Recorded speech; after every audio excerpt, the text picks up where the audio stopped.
a dreaded flag, a vengeful sea. Be careful what you say. There's always someone listening. The Dutchman tossed on the sea. I swore and the devil heard me. Now we're doomed to sail the 7 seas for eternity. So yo-ho, let the ocean winds blow. The line forever we must tow. We sail through them, cursed and condemned. Yo-ho, let the ocean winds blow. A sinister grin across his face said, you'll be doomed to this place. The devil heard my oath, shame of my boast. Oh, a ghostly ship from the depths, freedom from fear is the only gift of death. Yo-ho, let the ocean winds blow. The line forever we must tow. We sail through them, cursed and condemned. Yo-ho, let the ocean winds blow. If you cast your eyes, you'll join us like those before. We're an omen of the ocean night. When you see the flying Dutchman, it's too late for your soul. To the waters we gave now our breath. Yo-ho, let the ocean winds blow. The line forever we must tow. We sail through them, cursed and condemned. Yo-ho, let the ocean winds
All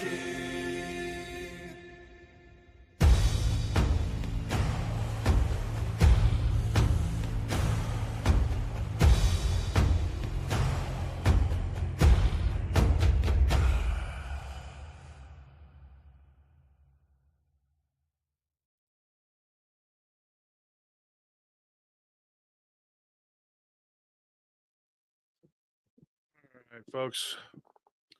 Welcome to Paranormal Roundtable.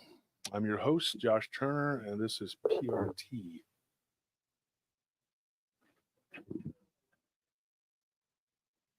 Larry Malero says hot tubing while listening to PRT is the way to do it. How about hot tub? Because hot tubing, I don't think you want to be hot tubing. Are you tubing? Are you you're tubing down the hot river? Is that what that is?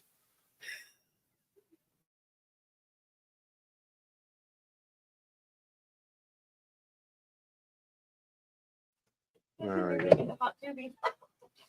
I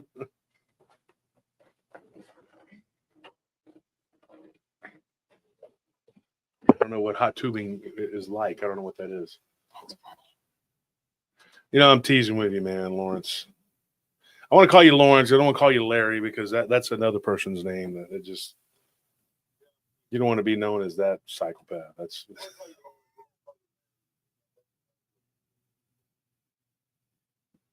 yeah. Don't get Alexi. Don't get shocked. Lawrence. I'll be falling. You know, you're dropping your phone or whatever. Oh man. Hope everybody had a good Christmas dinner. Everybody's got their gifts, whatever. Or giving gifts is the funnest part for me. People always say it's hard to buy for me. I tell people don't worry about it. Don't buy me gifts. You know, it's just too. You know, it's easier for me to just get what I need. You know, because it's going to be hard for people. Because you're not gonna know what I want, you know what I mean? So it's much easier just to, you know. Can't wait to go hot tubing. Are we gonna go hot tubing, honey? It's like you go to Iceland. There's these places where they have like the water is hot. They have springs and it's like a river, and it flows. You can get on there and go tubing. I don't know if you can go tubing, but that would be fun if you could go down on one of these hot springs, this like the river, you know? Yeah. And ride an inner tube. It'd be great. That would be fun. Found out a lot of things this past week about myself. Apparently, me and Anthony have horrible hygiene. They continue to talk about a rash that I've never had. My hand to any holy book on earth, I'd never had that rash. But apparently, the guy up at Oklahoma, he's obsessed with bad etiquette stuff involving privates. I mean, the guy has some. You got some issues, man. But Merry Christmas to you. Merry Christmas to you and your family, whatever that is that you got going on up there. The Manson clan. The inbred capital of the USA. It's something, man. It's every time I open up the book of face or any of these, the gram of instant. It's Josh Turner, worshiping the devil. Ha ha ha. Or he's got a rash. Did we tell you he's fat? By the way, he's fat. Did you hear what Maddie said 2 years ago? Folks, I'm going to tell you right now, Madeline, I know you're in the chat and listening. You said things, and she's admitted it. She said things out of anger. We already knew this. She admitted this a long time They act ago. like she just now opened up a can of whoop ass or something that just happened. She was mad, but we got played. If somebody comes to you and they're supposed to be your friend, we're not going to talk about this a lot. We're going to wait because we're getting some people in the chat. But think about it. If somebody comes to you and they're your friend and they tell you, hey, so-and-so said blah, blah, blah, blah, blah. I've been a victim of it. And then you go, well, they said all that? Well, F them. And you're going to say some things. But, I mean, all they're doing is giving you a look into their own psyche with this kind of stuff. And if there's anything that people learn from other people is whenever they do that whole asking for a friend or all that kind of stuff, it's because of something that is happening to them or they've done. Or they experience so, it themselves. The whole rash thing, let's be honest, he is so unkept that you know that he suffers from it. Oh my gosh, dude, what is that? He keeps on. He keeps his doctor. He has a rash. This guy had one conversation with my wife, and I came in. You were there for it, you know, and was there for most of the conversation, and that was it. There was another one with her. So I don't know. He made up this whole fairy tale about late night conversations with you. And boy, I was jealous. I said, "Hoy, no, what are you doing having conversations with men without me around?" No, remember he said that you came home and was like, "Where's my breakfast?" Oh yeah, where's my breakfast? You were mad. And I was also like, "Where's my boots?" And you're like, "You're wearing them." I was like, "I'm gonna put them up your ass, woman. But got phone with that guy. Get on out here." And then I took the big old bag of drugs that I'm addicted to, and just started eating pills like Cookie Monster eats cookie. I was throwing them in there, and then Anthony came in, and he was stinky and dirty and unkept, and he's all, Daddy, I need to give somebody a UTI. What do I do? I said, look, boy, cross-eyed. Look, boy, okay, let me tell you something. And then he's like, I said, yeah, don't wash yourself. Go on now. That water's bad for you. Don't be addicted to water now, boy. I done told you that. So you know what? We were mad at Maddie. Was like, you know, she was mad at us. It lasted like 2 days. And then we got over it. But, you know, she admitted but what that was so long ago. Look, she admitted what she said. Out of anger. And we were like, you know what? We forgive you. I think that should be a testament to our forgivingness, not, or what do you call it? Forgivefulness? Forgetfulness? Forgetfulness? Forgive and forget. You know? Yeah, but, forgive and forget. They reminded us, like, remember, Madeline herself said that Anthony's dirty. When she was angry. Yeah, she was pissed off because you said a bunch of crap to her and got her to say things. Oh, sorry, I'm late. I was busy taking all the skin tags off of my eyes, and my face. You look like a different guy. And my neck, so I could box them up, wrap them up in a box, put them up, put a little bow on it, and send it up to our friend in Oklahoma. Folks, I'm going to tell you something. Because I know you're a big fan of skin tags. You're an avid collector of skin tags, my friend. You show them off at every single show. You know, you got them all over your face, and you have some real winners like all over you with the skin tags and the dirt on it. I couldn't give you any dirt on my neck. He has his own. He doesn't need yours. Well, yeah, but I mean, boy, save your dirt. Don't be giving it away. You could always use more. That's all I'm saying. Well, everybody could use more dirt. Yeah, everybody could use more dirt on their neck, more skin tag. I couldn't give you the dirt on my neck, and I couldn't give you rotting black teeth. I don't have those yet, but don't worry, my friend. I'm working on it. Not brushing. I'm gonna stop brushing my teeth so that when they fall out and they're all black and nasty, I can send those to you because you're a big fan of those too.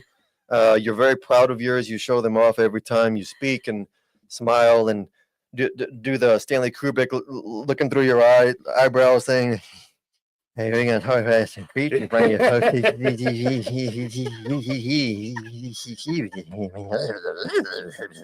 you know. So I'm working on it. Don't worry. Just in the meantime, Rogers County Court, 11 a.m. What is it? January 2nd. January 2nd. In front of Judge Landers. No, it's public information. Something. Don't be late. Be there. I don't know when it is, and I don't care. But yeah, I will say this though, folks. Anthony does have something disgusting that's really bothering me. It is driving me. Go back to the camera. I'm going to show you. A tiny hand. Ike is right. Look at that. Look at his chain. Look at where the clasp is at on his dude. Come on now. Oh, right. That is disgusting, dude. That is horrible. Right. I can't have my Leviathan necklace be all messed up. It's gotta be. No, I thought that was the same. I thought that was the same Benedict. No. No, stupid. It's a Leviathan. So you're down with Leviathan too? Yeah. Hell yeah, man. That Leviathan. Yeah. Thong. Thong. Leviathan. I don't understand, like. You'll never be able to. Because today I wake up to Christmas. Well, hold on. Oh. You wake up to Christmas and you're getting slammed by people that I'm thinking, I'm over here praying. Seriously, we're praying. We had a prayer. After the prayer, we start getting, attacked. And it's like, wow, you don't take a day off for Christmas? And then one of them, well, of course not. They got to serve the the Lord and unstraight Savior. wizard. I'll call him the unstraight wizard. That's WISS. The Wizard. ARD. Wizard. Or WIZZ. Whizzes. But he said, my problem with him began when he told me to stop being friends with Fluffy Fluffington. I never told you any. Lies. Why would I give a damn who you're friends with? I've never told any of y'all not to be friends. The only person I told was Jimmy, one of the guys. I'm not gonna say his last name, but Jimmy messaged me and he's all up in their camp. And I said, look, man, I don't think it's a good idea because I don't want anything that we say getting misconstrued and going back to them. That's it. Never said anything about you can't be friends with these people. They run over there. Oh, yeah. They say we can't be friends. I hate them now. We're on your team. I tried talking to Jimmy and he still wouldn't. Yeah. Then he blocked me and it's like, yeah, you don't want to hear the truth. So what? Let him block. Because he ran over there right away. He's like, yeah, he told me I couldn't be friends with him or you guys. And it's like, no, that's not what happened. I have the texts. I have the screenshots. I'm going to tell you this, folks, and you do. You can move over a little bit, though. Oh, we sorry. can't see you. Hey, you're kind of off the camera. How unfortunate for you. Just kidding. And So, there you go. Joker here is kind of blocking. Joker's in the way there. But, no, now it's perfect. It's fine. All we're going to tell you is this, folks. It's Christmas, and they don't let up. They don't stop. And they keep making things up and bringing up stuff from the past and blah, blah, blah. If you guys had so much dirt on us, okay, then why do you keep going way back into the past? And then you got the other guy, Roger, that talks to himself through Russell Pittman. Russell Pittman is not a real guy. It's Roger. It's you, Roger. Yeah. Did Russell Pittman witness the Dogman ripping apart everybody too? Was he there, a part of it? Was he a part of the show? Russell Pittman's always touting how great Roger is. Can you imagine that? If I were to make an account and always talk about how great Josh Turner's a great guy, what does that say about your mind? Your mind is gone, dude. And then all of the attacks that you did on Martin, and now y'all are buddies and best friends. Wow. He forgives I'm going to tell you this, dude. Look, I'm going to say this. You guys have shown me a new way. You've shown me a new way. If we could all come up with one person to focus on and hate, or a little group of people, then we could have peace on earth. Let's all just all bond together over hatred, and then we'll have peace, at least until those people are eliminated. And then we'll have to find some new enemies so we can stay friends again. That's all they're bonding over. Yeah. That's it. There's no, nothing. No truth, no loyalty, no friendship, no real friendship. So here at PRT, Christmas time, we're going to do this. That's all we're going to say about that. I just wanted to address it that we did wake up today to more attacks. Christmas Eve, yesterday and last night and today, they decided to launch their Tet Offensive. Just like the Viet Cong, like the communists. Have you noticed they do everything just like communists? I don't think that they're literally looking at the communist playbook. I think that they're just doing it, and it's just happening that way. Because everything you do is basically it's like a form of communism. It's like what you would expect them to do. So Lolo says, no one has ever told me who I can and can't be friends with, but why would I want to be friends with people who continuously stab each other in the back, lie about everything, etc. Blah, blah. Yeah, exactly. And folks, don't forget, a good way to support the show, put the link up to the PayPal. If you don't want to do a donation, that's fine. Donations are appreciated, but they're not expected. And we know it's Christmas time and people are, let's be honest, people are broke. But if you want to donate, that's fine. Another good way to support the show is buy a membership. It's $5. And if you've noticed and you've been around, every episode we pick three people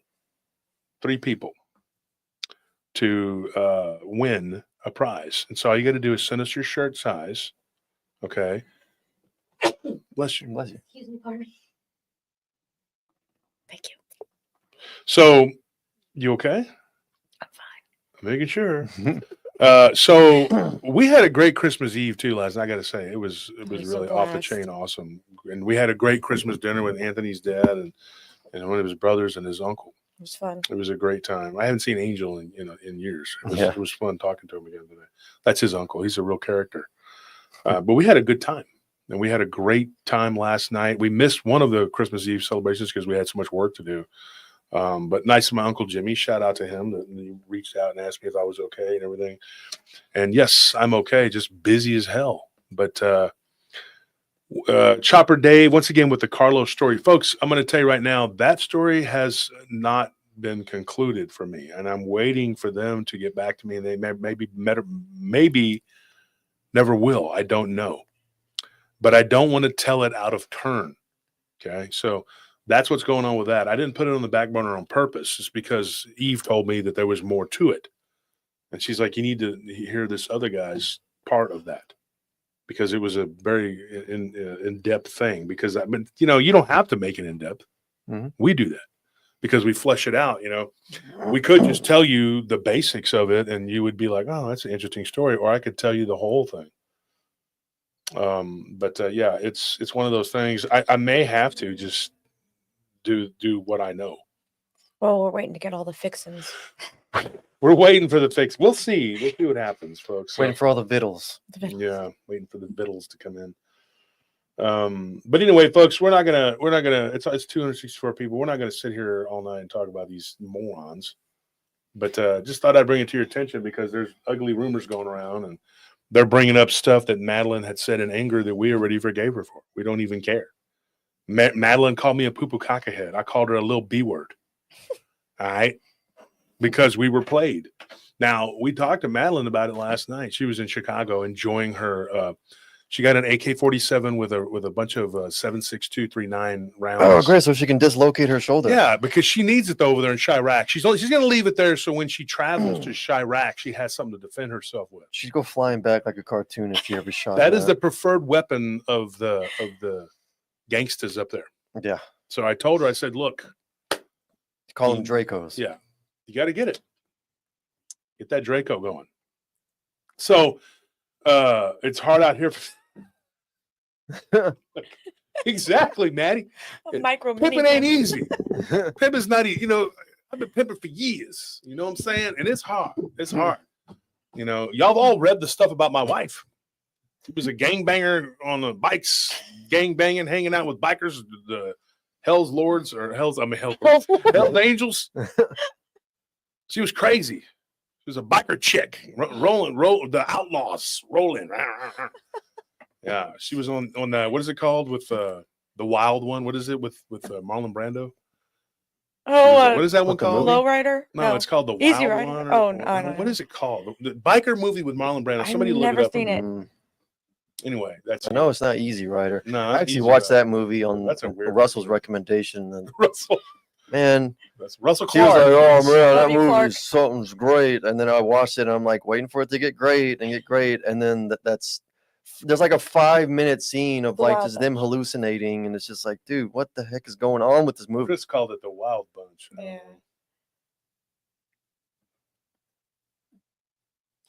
That's exactly right. Look what Altuition said. He said, so sad that soldiers on both sides of World War I can call a truce on Christmas Day and celebrate together, but these lowlives can't let go for a day. Wow, that is so true. That's true. I mean, I have stuff to post, but I'm not doing it on Christmas. No way. Yeah, we're not doing that. And so Russell Pittman, a.k.a. Roger the Liar. Pittman. The liar of the LBL. He says, Josh Turner is not physically dangerous, but he is very persuasive, mentally. What is he? Psychologically dangerous. Yeah, he said something about I'm very manipulative and psychological. I'm Dr. Mindbender. I can manipulate you. You will do what I say. You're now my puppets. But anyway, yeah, too bad I don't have those kind of powers for real. But so yeah, that's what he thinks. That's what he says. And so, but then again, this is a guy who says that he had a handler that he never talked about the first time, and then the story changed again. Then he told it again and again and again, and the story changed 100 times. Who knows what Mr. Pittman, whatever his name is, his real name, Roger Freeze, Tyler Freeze, Roger Pittman.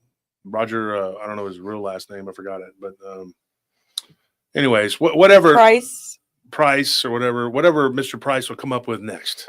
Okay. I mean, if he's not over there attacking Hellbent and then, and coming after us, and of course he was attacking Barton for a while, and I guess that's okay, Barton, as long as he's fighting me. Thank you, DCG. Thank you for that donation. We appreciate it. Not expected, but greatly appreciated. And if you want to help out, join the Patreon. The Patreon is a good way because you'll get a big old swag bag. Roger Rabbit. But they all coordinated an attack for Christmas. And then one of them said that they were going to curse me for Christmas. So Christmas I curse. don't know how that curse is coming. Yeah.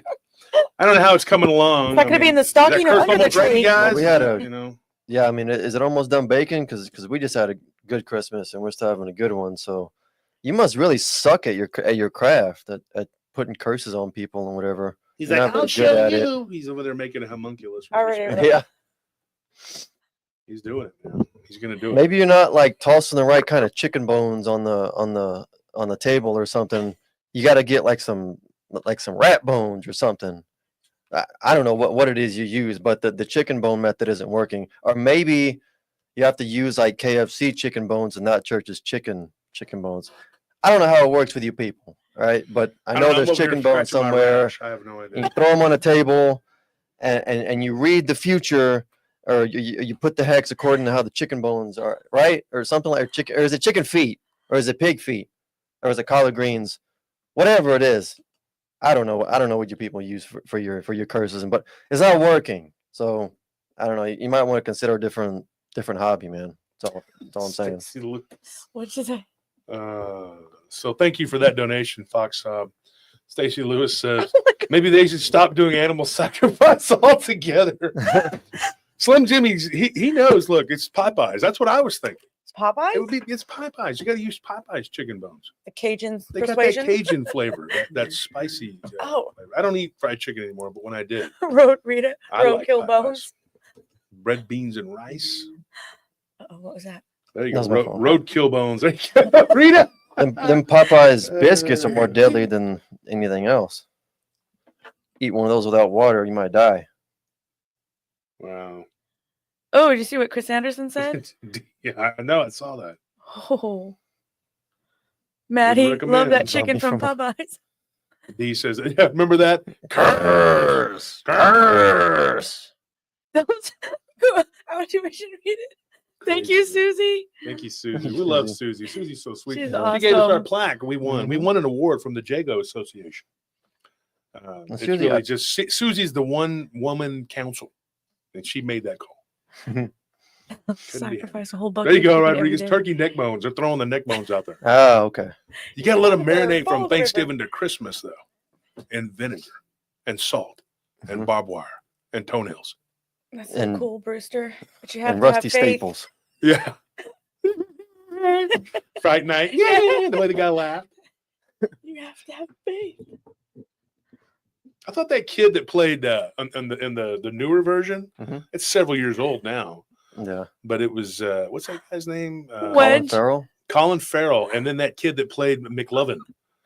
Oh, yeah. From Superbad. He was in there. What was his name? Not McLovin. What was his name? Fogel. Fogel. He was in there. He goes, come on, man. Let's rock this shit. Like he was, dude, he was a good version of that guy from Fright Night. I thought he stepped into that role very well. Sailor, I do the same thing. The almond flour is really good, but don't use grapeseed oil. Use avocado oil. Let's see. Wedge said they can't roll bones. Chicken nuggets ain't got no bones. So what we got? Okay, so we got 309 and here. Scorpion's here. Scorpion, what's up, man? Saying Merry Christmas to everybody. Merry Christmas to everyone. Everybody's having a good time. Thank you for the donation. We appreciate it. Yes. It's greatly appreciated. We actually have to take my little cousins tomorrow, and I'm excited, and they're excited too, to go shopping, and they're going to get they want some shoes and a necklace. So and they're really excited. They've never had jewelry like that. So, and they're now can't believe how old they're getting. One of them is almost a teen, and the other one's a teen. And so it's time for them to. They're like, we don't want toys anymore. We're grown ups. I'm like, damn. I'm thinking like, it's easy. Just go to toy aisle at Target. It's like, what do you want? I don't know. What's the most expensive thing in the store? Oh, Merry Christmas, everyone. But the littler ones, they're still into toys. Oh, yeah. One of them wanted this skibbity hops. Whatever. Something toilet thing. And I'm like, nah. It's like some meme that kids are obsessed with. So my cousin, their mother, I said, I don't think I'm going to do that. They're Yeah. like, no. It's so. It's brain rot. Yeah. But Lucas, Merry Christmas to him and to Coda. Out tuition. Merry Christmas to Brooklyn. Yeah. And Merry Christmas to Catalina. And Merry Christmas to Hagen. My gosh. Oh, yeah. How could I forget? He's the first one. Yeah. Oh, hold on one second. I'll be right back. So sorry about that. So anyways, so Merry Christmas to you kids. Tomorrow we're going to go out and we're going to do something fun, and we're going to go look at Christmas lights, and we're going to have some fun. So that'll be fun. That'll be interesting. So any money we get is going to go toward helping them out with Christmas.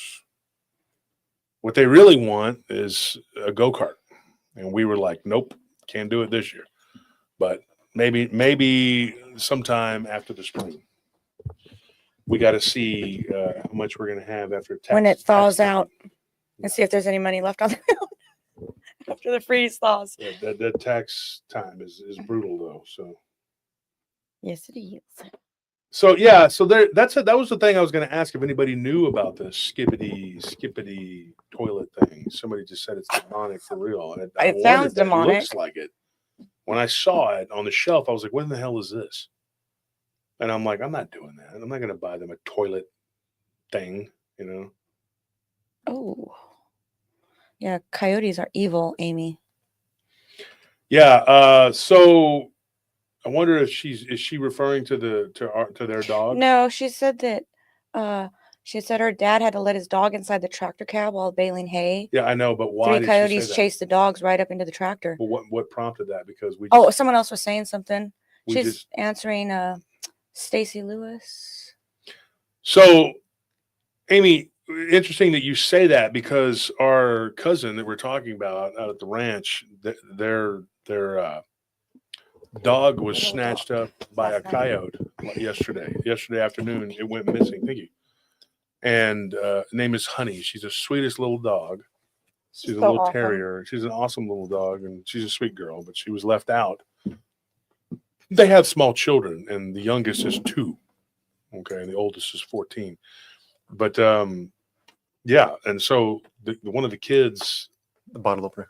Oh, one of the children left the door open, and the dog got out and was gone. And so we have out there at the ranch a ton of coyotes. We have a ton of coyotes, and there's hogs, and there's a lot of deer. It's a very wild place, and then there's livestock, but chickens, everything. But these coyotes are a constant menace. I know my friend Loki took a picture of one that he had unceremoniously dispatched. And another one of my friends who's born and raised in the city doesn't understand. And she's like, why? And he's like, because they're killing my chickens. They've killed my cat. They will kill anything they can get their little nasty mouths around. They will. I have no love for coyotes. I don't.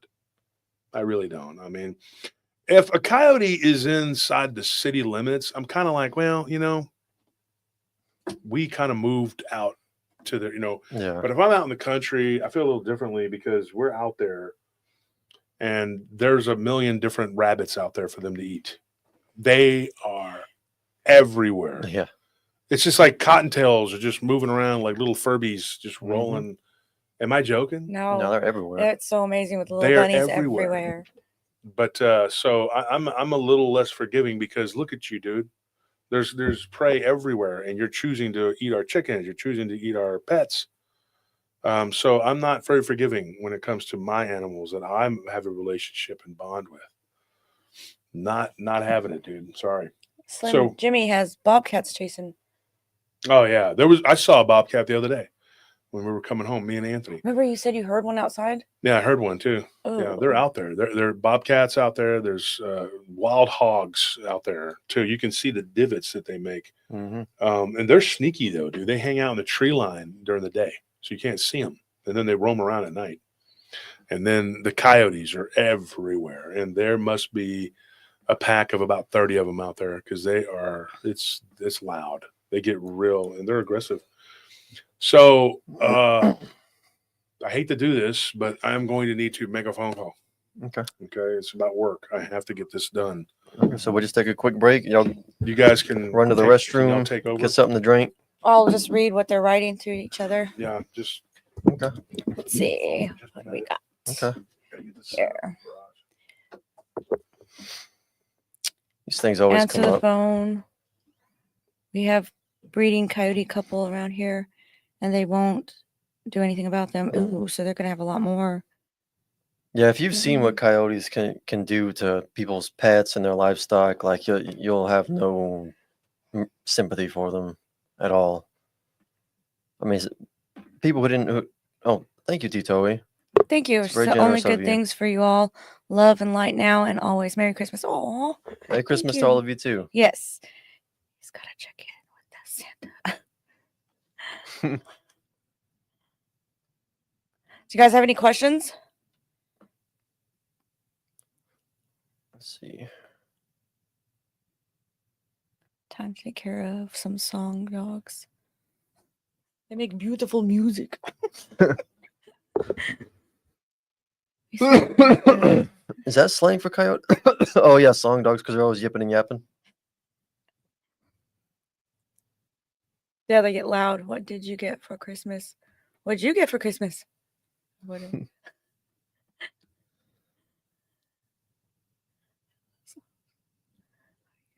Are you really a biker chick? No. Oh my gosh. I rode motorcycles. I've been riding since I was a kid, dirt bikes and stuff, but no, not that life. But apparently that's people who project from what their wives probably did. It's all in PRT News if you want to see it. I've never rode a motorcycle in my life.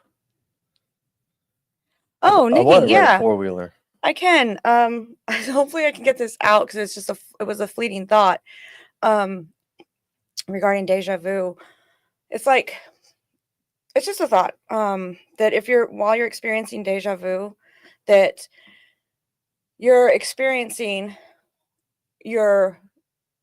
say there's parallel existences, whatever, timelines.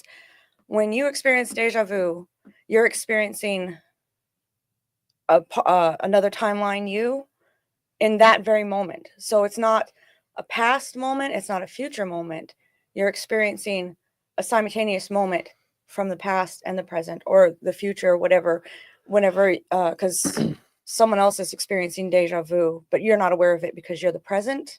Is that making sense? You mean, okay, so are you saying that like it's an alternate time, like that it's alternate timelines converging? Yeah, kind of like they're coming together. Like they can't just always be stuck constantly in one place. So every now and then they might just like waves, and stuff, just bump into each other. And this timeline might be ahead of this one. So when they collide, it's simultaneous existences that cause deja vu. But who knows? This was a thought I had. Well, I mean, I've said this before, but I used to have this happen to me all the time when I was a kid. Like, I don't know if I could call it deja vu, but I don't know. But it's like, I'd be a kid, and then I would just be, playing or going about my day, doing whatever I was doing, and then I would stop, and like I would look down at like my torso, my legs, my arms, my hands, and I don't know, it was like I was like looking at myself from someone else's perspective. Like, okay, so if you got dropped into someone else's body, like imagine that, and you're just looking down, you're like, whoa. Yeah, it's the stranger you. Like I would just be looking at my hands, like whoa, these are my hands. I can't believe I'm like I remember having this thought all the time, like I can't believe I'm me. Is this me? What is this? Your awareness of your own consciousness. But I didn't feel like I was it's like I didn't have a child's mind in those moments, and I'd just be looking, be like, this is weird. This is strange. I can't believe I'm me. Yeah, I've had that over feeling and too. over. Like it's like you're realizing it's you, and then you're like trying to understand, like then you start to question, like if I'm me, like it's like two parts, like the forward part and the back of you. It's like it's hard for me to explain, but you're aware, and then you're more aware. You see what I'm saying? Am I making sense? So it's when those two feelings come together, and then you're like, it really opens your eyes, like seeing crystal clear vision, you know, that of your consciousness, and it's an awakening, but it doesn't last long. Well, it never lasted long for it me. never lasted long for me. Like it would happen repeatedly, but it would always pass. And it only happened when I was a kid.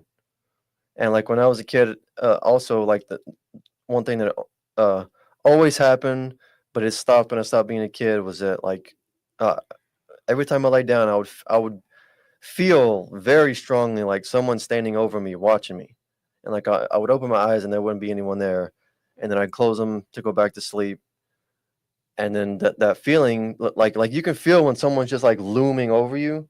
Yeah.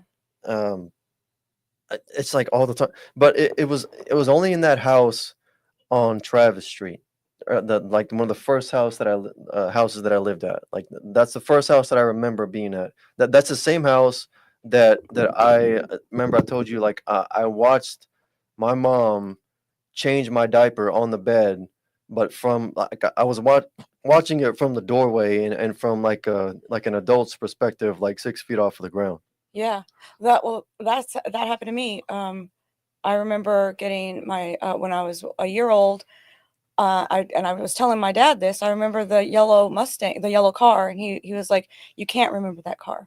I got rid of that when you were a year old." But I said, "No, Mom changed my diaper on the side of the road. I remember." Yeah. And if that's happening to you, me, that's got to be happening to many of you out there, and it's just more proof that we are not just born right then and there, and that's our the beginning of our existence. We've been here a lot longer. Our soul energy is way older than we're I know that I've had like you have to turn the volume now. Oh, because it's echoing bad. yeah, sorry. Made me lose my train of thought. Consciousness, what were you saying? Oh, I was gonna ask you. So That was my plan. of course. So do you remember like your diaper being changed from your perspective as a baby, I was or hovering from over myself. Y'all are talking about Okay. that when y'all both have told me this. Yeah. Yeah. So you were hovering over yourself. From a distance. Yeah. But yeah, I remember I was just the thought y'all were diesel flying by, and it like I remember feeling like wanting my mother to hurry up and put some clothes on me, like that weird feeling. You know, I remember that, and I remember the car.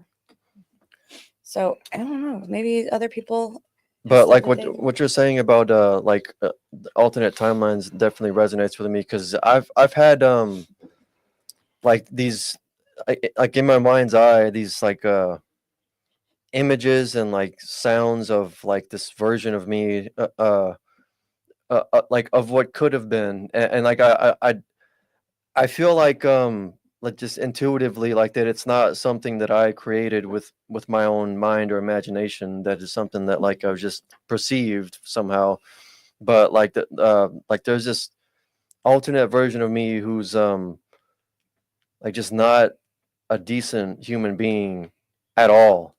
And I think that that there was like a pivotal moment, or maybe one or more, like in my adolescence, from like between the time I was like, you know, a kid and a teenager, where like things could have gone either way for me, and somewhere like things went the opposite way, like when I was probably around 12 or 13, because like I remember at that time, like I had a lot of issues and like a lot of like anger problems, and like I would be like really mean to like other kids sometimes, um especially like because like there was these kids who would come to my mom's house after school because their parents would work, and my mom made money by just, basically babysitting them, but they were around my age.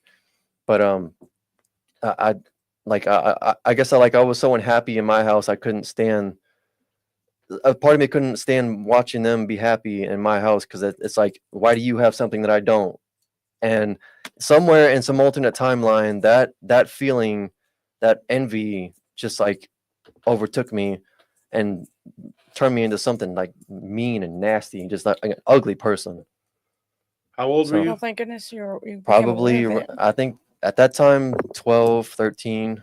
You were young. Yeah. You're just a kid. But I was a mean person too at one point. I mean, but then once you came into my life, like, because like I didn't hesitate to like start spending time with you and just like leaving, leaving my house and just spending time with you, and I didn't care what we were doing, if we were working, if we were going having fun. I didn't care. Just like I just felt like this is where I need to be, because this is like the no matter what happens, this is where I'm going to become something better, And you could thank my mother for that. Yeah. She pushed me to take you in, because I remember, and this is no knock on your mom, this is Christmas and I'm not going to bash my sister, but I remember being at the place where they worked at Tonhoff Consulting Engineers. And I just heard your mom just berating and going off on somebody. And I'm just like, damn, because Nene, I call her Nene, she's always like wound up, and I was like, damn, I thought she was dealing with somebody, worked for her or something, because they were the bosses over there. My mom was her boss, but since she had people under her. And it turns out she was ripping you. Yeah. And you were not my favorite person. As a child, I was happy to see you get knocked off your throne by Gabby, your sister. Yeah. Because I thought, this kid can't walk. He's always being carried around everywhere. But when she came into the picture, it was like, well, see ya, and Nene just completely threw you to the side. Like, it was like Woody and Space. What's his name? Buzz Lightyear. Buzz Lightyear, too. Yeah. I was like, well, see ya, Woody. Goodbye. And then when the boys were born, she threw Gabby to the side and was like, oh, see ya. And then it was just all about them, especially the smaller one, the youngest one. But I love all you guys, but I was just like, I told my mom, I was like, what do you want me to do? Nene, don't yell at him. What am I can't tell this woman what to do. And my mom was like, you need to take him with you to go work. And I'm like, for what? The only thing I remember is that his food can't touch. Yeah. I'd see him on Christmas and Thanksgiving, hey, mijo, whatever. And that was it. He'd come up and show me whatever new toy he had or whatever it was that he had gotten, and that was about it. I know one year we bought you a Nintendo 64 or something. I don't remember what it was. Yeah, I remember y'all coming over to hook it up. Yeah. And like the memory I have in my mind is like cartoonish, because like y'all were, still are, but like at the time especially, it's like I'm at my grandma's house and here's like 4 big old monstrosities of human beings, like giant people walking in to hook up my Nintendo 64 for me. But like the memory is like seeing like 4 cartoon bad guys or something. But like y'all were nice, y'all were all nice to us, and we were nice to women and children. Yeah, and hooked up my Nintendo for me and got it playing, and I was all excited. But yeah, it's funny, just like in my child mind, it's like Looney Tunes bad guys showing up and they hook up your Nintendo for you. I remember when you were little and you asked me a question about one of the pieces of jewelry I had, and I told you I'd whooped a guy's ass in a car wash. And you go, oh really? And then like it was the truth. Yeah. But then your mom was like, and I'm like, well, it's the truth. I mean, what do you want me to? Like, these people are talking all this crap, but like I don't make any bones about my past. Now they've said some crazy things, like I'm into pharmaceuticals and on the border, and I'm into pharmaceuticals in Temple, Texas. I don't know why they chose Temple, Texas, Abe. but Abe said that? No, Oh, no, Abe didn't say that. What? No, they were saying that your connection to some illegal. Well, yeah, something about, okay, because what I was read by someone, they read it to me. They said, oh, it has been confirmed that he is dealing some kind of pharmaceuticals or something like that in Temple, Texas. I'm like, what is it with Temple, Texas, and these people? They're trying to get everybody to think that you're fighting with them, so they think by saying that they're going to get Abe to think that you've said that. Abe's not going to believe them. Abe knows. Yeah, but that's not what was okay. What was said though had nothing to do with Abe at all. No, I'm saying it was saying that it has now been confirmed or something that I am involved in the trafficking or selling of or something, pharmaceuticals or narcotics or something in Temple, Texas. It didn't allude to Abe at all. No, yeah, it didn't say. I'm just saying that because. I mean, yeah, it's, but they keep saying that, and there was some message that was in one of the post shows, and it said something about, yeah, this guy threatened me with his drug buddies in Temple to burn my house down or something. I'm like, what? Who in the F are you? What are you talking about? I mean, you're like way just, I don't know, dude. Some pertaining to what we were talking about earlier, Christ is King said, Anthony and Nelly, I've had the same type of experiences, even down to the diaper change thing. See, and yeah, it's not uncommon. Toasty Waffle says, I would astral project when I was a child. I also happened when I was in between sleeping and awake. So a lot of people have this too. So Maddie, you're trolling Abe too? Jeez, what a horrible person. We're a bunch of horrible people, folks. Let me tell you. No, I'm going to be real honest with you. I'm going to tell you, I used to be a guy that would do something stupid, and that Russell Pittman, the fake, what's it called, the alias of Roger, talking about he's not a dangerous person physically. Not now. I'm a sweetheart. I'm a gentle lamb. But there was a time when I wasn't that way, and when I say this or I say things about myself or my past, people think that I'm bragging or that I'm lying or I'm joking or I'm full of shit. No, I promise you, I assure you, I am a completely different person now. But I was not that guy. And if you lived in this area and you were around the downtown scene where there's 200 or 300 and something nightclubs down there, you would know my name. You would know who I am. You would know that that's not a joke. Right. That is not a joke. Because people around here, they don't know me as this podcaster guy. And people who I haven't seen for a long time, they don't realize, like, oh, he's not, hold on, guys, my rash is got the rash down there. You wanna scratch the rash? Sure. I'm so fat. I'm like ba-boom, ba-boom, ba-boom. But when I walk, and then they said I can't walk around. That's actually what the tiny hands are for scratching the rash. I walk a lot, and I will be walking a lot tomorrow. Folks, I live on a ranch. Do you think I just sit there and don't move? I just do this like yeah. Guys, seriously. Bring the butter. What was it we got last night on the white elephant? The booty butter. The booty butter. You called it booty butter. It's called body butter, but I kept calling it booty butter because I thought that's what it was. I thought it was Diddy. A Diddy product. It was straight out of the New York County jail, whatever. Here you go. Or whatever county. What county is New York City in? I don't even know. Is it? But I figured Apple County. Diddy was the Big Apple County. Big Apple. I don't think so. I don't even know, but I mean, I just figured it was something he made. He's like, you know what go good with this lotion? Booty butter. I just figured it was him. I was like, what? Oh, cool. Diddy makes shea butter now. Awesome. No, that's Diddy booty butter, baby. Ooh. That's Diddy booty butter, baby. Did you say their name? Is this what she said? What she said? Butt paste. I tell you what.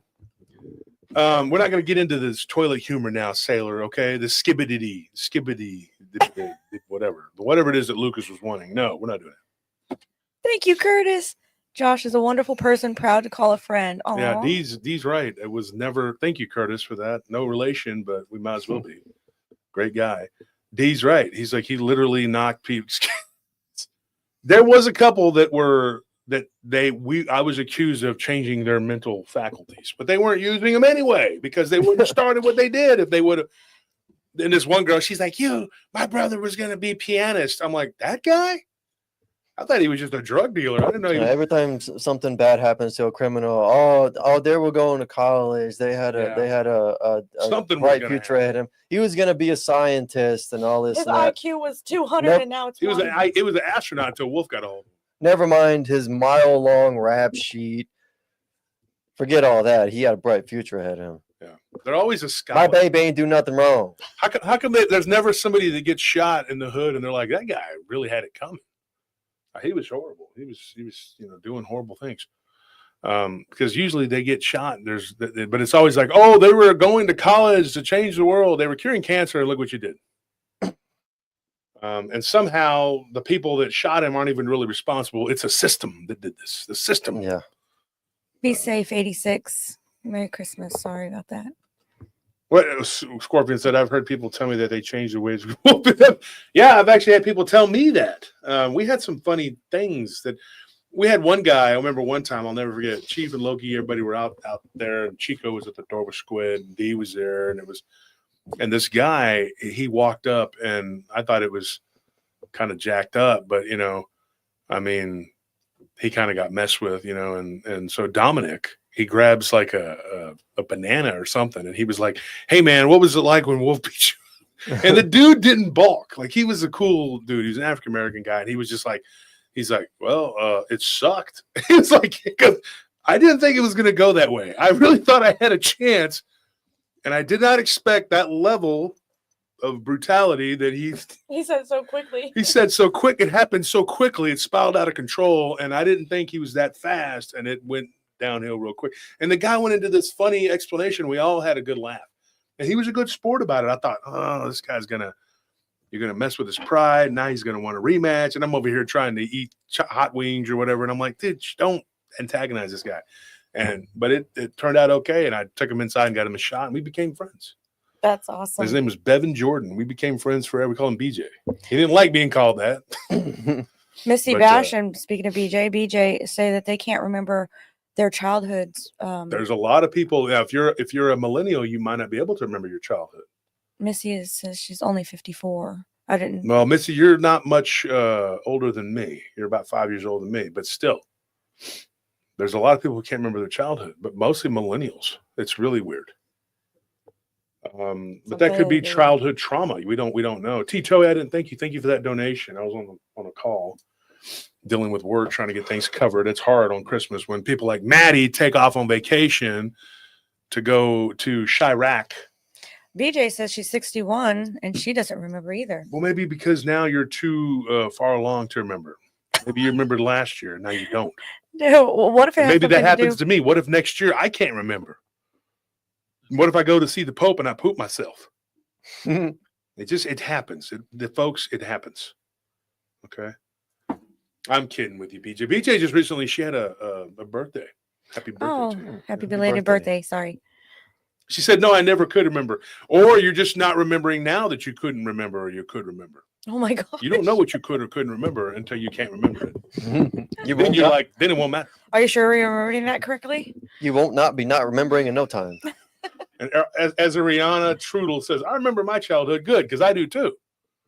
But what if, Trudel, what if next year we don't remember? What if they were walk-ins? What if we remember that we have to do a show and now it's time to start telling some stories? How about that? And so Anthony and Maddie and Dee, everybody, Scorpion, all right, everybody in the chat, shut up. I can't tell Nelly that because I don't want to get slapped. All right. But Nelly, if you could just, honey dear, keep it down just a little bit. Stop talking. Just a little bit. Stop. Don't throw anything, please. And make sure you get his breakfast to him on time. Oh, don't stab me with those steely knives.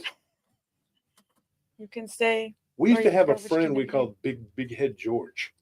Big He would go into our club and into our sister club and beat someone up every other weekend. And then when I'd run up on him and try to get him to stop doing whatever, he'd go, "Hey, stop, man, stop!" And he would melt on the wall and fall to the ground. I'm not joking. And we thought it was like a trick, I guess it was, to keep from getting punished for assaulting people.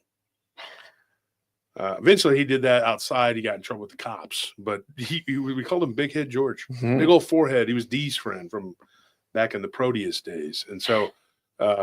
It was crazy, and he would always do that. No, Wolf, don't hit me. And I'm like, he'd make it look like to somebody who had just started watching the scene, they would think that I was assaulting this guy. And I'm like, he just beat the crap out of one of our cousins. Whatever. I thought about that though. Just do that to the rest of your life. Do something horrible, You know, Don't just go into the bathroom at the Popeyes, right, and just totally destroy the toilet and walk out and go, "Oh, the toilet's messed up, man. I want my money back." Because you paid to use the toilet? No, just for whatever reason. Because the toilet was messed up. You went in there thinking, hey, that's gravy on the seat. It's not. Oh, Lord. Right? Exactly. That's not gravy, baby. Well, anyway. Potty PTSD? You get that skibbity. I can't believe that that's actually a thing. I'm going to have to look into that. And there's hundreds of thousands of views on these things. That's what happens when you let your kids just watch YouTube unsupervised. Of a toilet guy. So the first story I'm going to tell you, this one is I forgot the name of the place that he was from. Boy. It's right here. Let me look it up real quick. Flensburg. So the guy, everything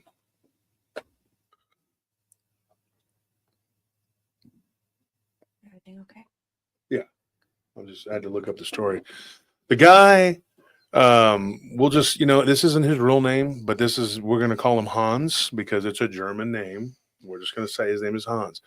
But Hans, he had a girlfriend, okay? Her name was Danica, and she was Danish. That's also a made-up name. Sounds silly because Danica, Danish, obviously. Mm-hmm. The West Germans tend to be a little less, Western Europeans. They don't like to talk about this stuff. For whatever reason, it seems like they're a little more reserved with it. It seems like the Eastern Europeans are more like accepting of it being a reality. The West, there is a marked difference between the East and West. Now, of course, the demarcation line being, the Soviet Union, the Soviet bloc, the Iron Curtain, I think has a lot to do with it. You can't underestimate how brutal and bad the communists were and what they did.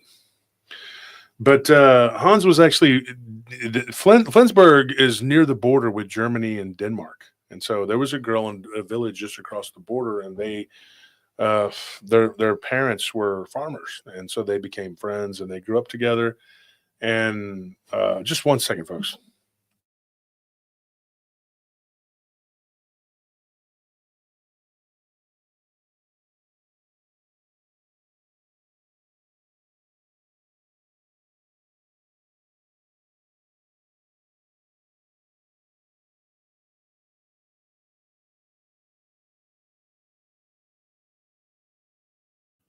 Okay, so anyways, what happened with this guy, he was dating this girl that we're going to call Danica. They don't want their names being said. That's fine. Not even first names. But they started dating, and they live in a small town now. I guess I could see why. And everybody kind of, according to them, works at the same place. But he has had a couple of weird things happen. Now, I did not know about I don't want to call it Goatman or I don't know what it is. But I didn't know about that until after we began talking about his Dogman encounter. And it was like something he had said in passing. And I said, hey, back up for a minute. Let's go back to that particular thing you were talking about. And he was like, which part? That's how he talks, German. And he's like, which part are you talking about? I said, dude, the Krampus. So we're going to start with that one. And then we'll get into his Dogman encounter if you want. Both of which happened in December. So he went up to these people's farm, and her parents were really cool. He met this girl through a childhood friend. And it was another girl that he used to date. Mm-hmm. And she went and started dating his cousin from another town. And he, later on, they were a couple, and he got introduced at a get-together to the girl, Danica, that he's with now. So get that out of the way. And so he said, it's really weird. We go out together, and he goes, and I used to go out with my cousin's now wife, and he goes, but we grew up together, we were friends, but he goes, this other girl, he's like, I love her, and she's So he goes, her parents are really into the paranormal. We talked about this a little bit on the live stream the other night. Her parents are really into the paranormal, right? And so they actually go ghost hunting and things like that, which in where they're from in southern Denmark is considered like weird. Like they're really weird. It's not like here where there's so many people that are doing this stuff. Over there, it's really unique, and it's not something people look at. They kind of look at you sketchy, like you're weird if you do that. It's almost like how the Romans looked at actors. You're to be kind of, shunned or whatever. Mm-hmm. And not trusted. Yeah. So hold on one second.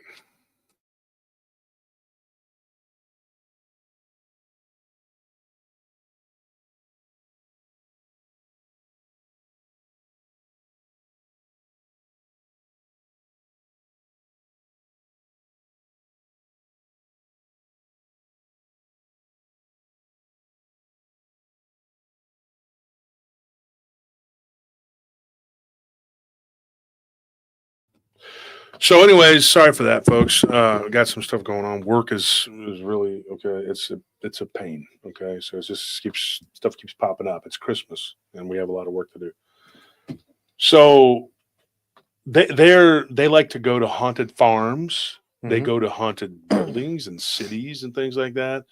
They visited this haunted place in Hamburg, in Germany, and they were taking videos of it. They had a YouTube channel at one time, but they took it down. And they have endured some criticism and some ridicule. The people they're not digging it. It's not like it is here. So I applaud them for sticking with it. And they've been into it for 30 years now. But his at the time, it was his fiance, now his wife. And he went to visit her parents up in Denmark. And they got on the topic. It was Christmas time. It was a few days before Christmas, and they began to talk about Krampus.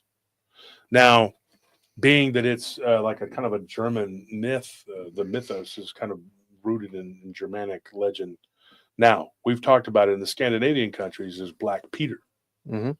who is just a dark version of Krampus. Yeah, basically beating people's asses for not behaving. Mm-hmm. He's not sounding like a bad guy. Well, I mean, so it's not just children. Apparently, Black Peter would beat people too, like grown-ups, like regular people, not just little children, huh? For who were bad? Yeah, apparently that was the thing. So I guess in Denmark there is a legend like that, but he is known to do that, to actually assault people in the month of December. Now, I wondered about this because they have legends there in Denmark, according to this guy who was telling me about his in-laws. They have studied the legends of, hold on one second, let's kill the camera just for a second.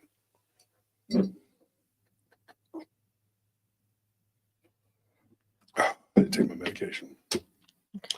So they have legends of these beings, these satyr type beings with a human-like face, horns, look like a goat. Mm-hmm. And they will attack people.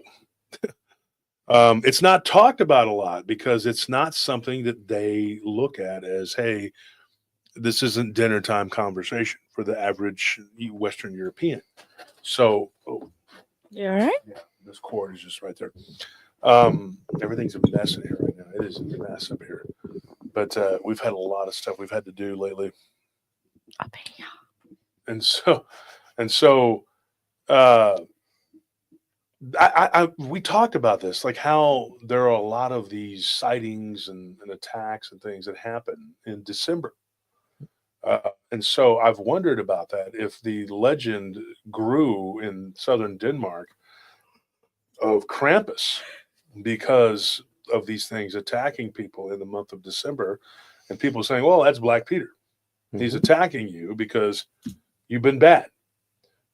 Or maybe it's a satyr and you're just driving through the woods and he comes out of the woods and you almost run him over and he's like, hey, you son of a bitch. And so he starts knocking the shit out of your car.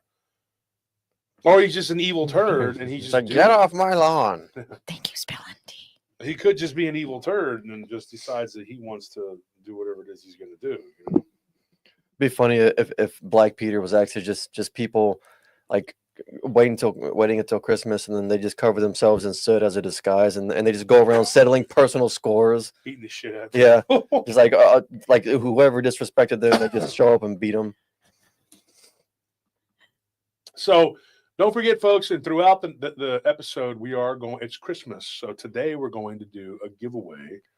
We're going to do 5 of them today. So we've decided we're going to do 5. We thought Tony was going to join us, but apparently not. Just was supposed to be here, but he's not. So I don't know what's going on. He messaged and said he was going to come because he didn't have to be at work until late. So, but I don't know where he's at. So we were going to have him pick one, and then we were going to let Scorpion or D, whoever, pick, and then these two will pick. Maybe he finished destroying his truck finally. Yeah, maybe he's trying to beat it up. Yeah. So what we have going on is this. Hopefully Tony is okay. I'm pretty sure he is. I think he's just doing what Tony does, which is never be on time. I didn't even know.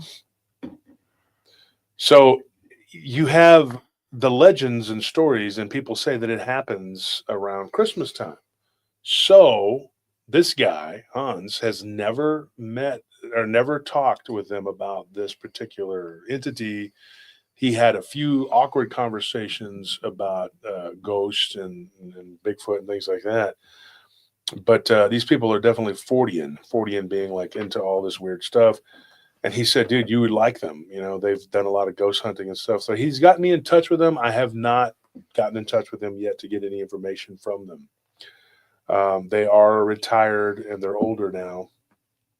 But the conversation turned to Krampus. And, he and his town, they had Krampus celebration where they walked through the streets and stuff. And he had watched it when he was a child, when he was little. His dad was in the military, and they were in Hamburg, where it was like a German base or something. And so he just remembers, I think it was Hamburg, but watching this Krampus celebration and thinking, man, these things look like demons. They look demonic. And he goes, the costumes of the Krampus big creatures scared the crap out of me. He was like, I was terrified. He was like, and then they would turn, they would look at you, and if you were a child, on either side of the parade, these guys in the costumes would run up to you and put their faces in your face and scare the hell out of you. And some of them were kind of dressed like Santa Claus, but they were Krampus, Mm-hmm. And so you grew up with this sort of like, it isn't a foregone conclusion that you're going to survive Christmas. It's like everybody was like, whoa, what if we get, so be good for goodness sakes by Krampus. Yeah.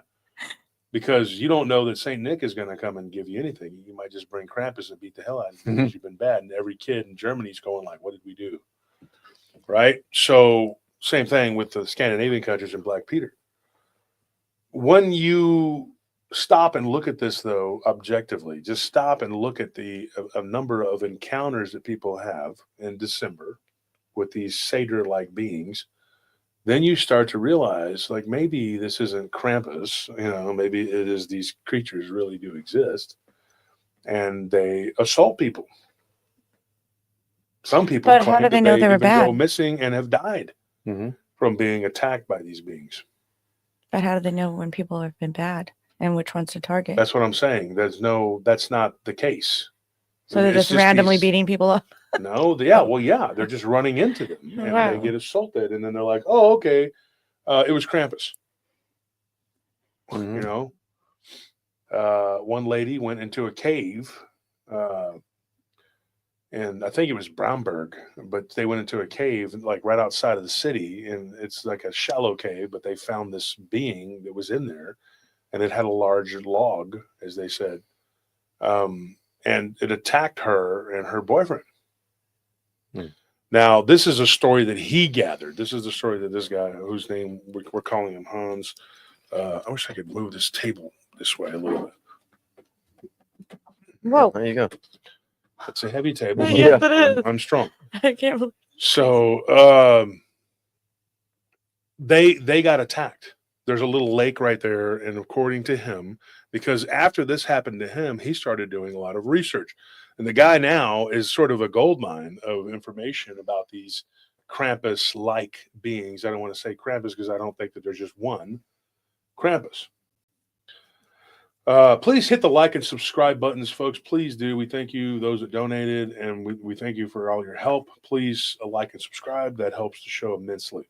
Yeah, it's very important to hit the like button if you want to help support the show. It's one of the most it's one of the easiest and simplest but most important things you can do, because the more likes that are on a video, the more favor it curries with YouTube's algorithm. So like basically we get more exposure and our stuff gets out there more. You help the channel grow when you just hit that like button. So please do so if you haven't already. Do the heart. Yeah, do the heart. Yeah. Too. Curry chicken sounds delicious. Although I just ate, so we can't. Maybe later when I'm hungry. It'll be curry chicken. You know me, I'm just stuffing my face like can't stop. Won't stop. Won't stop. Munch, munch, munch. So there is a whole lot I could say about Christmas, about Santa Claus, about Krampus, but I don't want to rehash all the old crap that everybody's already talked about, right? Yes, our tuition. So this guy has said, what is it? He says, I don't want to say that name. Yeah, I mean, that's basically what it is. I mean, it's very similar, but Krampus though has a more demonically human-like face. That's the thing. It's more human-like. Yeah. But he's not really a satyr in the way that he looks, because his horns are bigger. He's more bestial. What's up? Why is he going after people who have been bad, but instead of the good people? Because when evil attack good, because he's not able to hurt good people. Oh, so he just takes it out on the nearest person. Yeah. I mean, anyways, let's. Yeah. So I don't know. That's a good question. I don't know. But here's what I was told by Hans, who's done a lot of work on this subject. Now, he had a conversation on a Christmas Eve dinner that he had with this woman and her parents and her aunts and uncles and stuff. People were there, about 12 people there. Everybody left. He went upstairs, went to sleep. Now, he says that to this day, he can't tell whether or not this was some sort of waking dream or if it was a dream. But in this scenario, whatever took place, he is awake and he's on the stairs and he's leaning on the banister and he's looking at what appears to be a creature with a Santa Claus suit on with no pants. And it was basically had goat-like legs and it had spiraling black horns. And as it walked, you could hear it boom, boom, boom, boom, boom, making a lot of noise. And he's like, man, I want to believe it was a dream. He's like, but I know in my heart it wasn't a dream, is what he said. He goes, I know that this was real. It was a real being, real things that was there. Why? I don't know.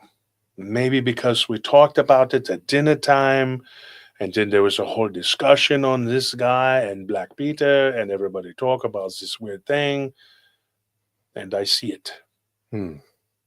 The horns, he said, were right just above where the eyebrows, he's like maybe an inch and a half up, and they were coming out, and they spiraled. And then they went straight up with a spiral shape. And that there was a sulfur smell from this being, which he believed was demonic. Now, he himself is Catholic. Okay. His wife's family, they're Catholic. He's Lutheran, but they're not. And so, but they, they reconcile with it. They don't let their religion clash, whatever. The next day he tells Danica about the dream. And he says, I had a dream about this being and that we were talking about. And she's like, oh, Hans, it's just a dream. My parents just are into that stuff, and now you got scared. And that's my Danish accent. And he's like, no. And he starts, don't make fun of my dreams. He starts choking her. You're holding me back. I should be Krampus and kicking kids in the face for doing bad. I'm going to choke you. Now you ruin everything. My mental illness, you tell me about it? No, that's not what happened. Dr. Hans Schroeder. But no, so what? That's not what happened. I'm joking. But he did. He said, look, and I told him I might joke around. He's not going to sit there and get offended. Or maybe he is. I hope not. But, he argued with her. He said it wasn't bad. They didn't like scream and yell, but he says, look, I respectfully disagree. I don't think that this was a dream. He goes, but over the years, he's like, she worked real hard on convincing him it was a dream. Because she couldn't believe that something like this could exist until it was 6 years later in 2020. They had an incident together in the woods in Denmark. They were camping, and it was just them two, and they had a little one at this point. They had a child who was now 3 years or 3.5. And the child was barely old enough to remember any of this, but he does. Like 3.5 is kind of on the cusp of where you might start really developing memories. Mm-hmm. Some kids are earlier. We talked about earlier. Some people don't remember their childhood. Yeah. Their child does remember this. Like, he absolutely does remember this. It was about 5 years ago, and it was at Christmas time, and they were up there in the woods, and it wasn't a planned trip. Like, they were going to take their RV. They have an RV, and they were going to take it, and they were going to go camping. And it was this beautiful spot where it was real serene, and it was on one of her neighbor's friends' properties. And right there where it's at, there's a lake that freezes, and they all go ice skating, and it's a beautiful place, whatever. So he says, you know what, we decided to go and do it for Christmas. We're going to come back Christmas Day or Christmas Eve. So we stayed up there for a couple of days. There's like a farm there. They decorate the trees and stuff. And there were 3 or 4 of us with our RV, 3 or 4 families. He goes, but it was just us in one little spot. We kind of went off to ourselves, mm-hmm. and we went for a hike through the snow. And he said, in the snow, it wasn't horrible that year where it was like snow. You were snowed in. It wasn't anything like that. And he says, and we went for a hike, and it was beautiful. Like the winter brings its own, beauty, whatever, according to him. I'm not a big fan of snow or ice or any of that other, wintry mix of crap. Okay. That's why I'm from Texas, where it's normal. Okay. But anyway, he likes it. So that's, it's more power to him. A lot of people do. So he's walking around out in the woods, and they hear this howl. And he says, I swear to you, this is the absolute truth. And he says, we hear a howl that's so loud, it reverberates. He didn't use those words, but he said it was like it bounced. He's speaks pretty good English, but he didn't say reverberates. That's how I would say it. And it bounced off of the trees like an echo, loosening the snow from the tops of these trees. Dang.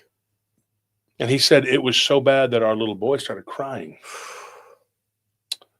And so he said, dude, it was bad. It was scary.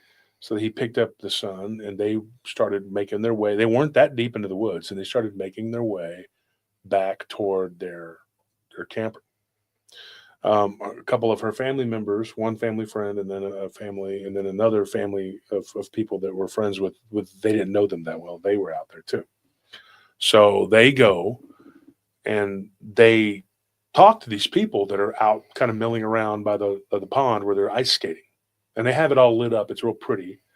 And it's a good spot too, because it doesn't just does snows to the point where, there's mountainous area in the background, but you can see it, that it's very like in a valley, and for whatever reason, it doesn't like snow in right there, which is good.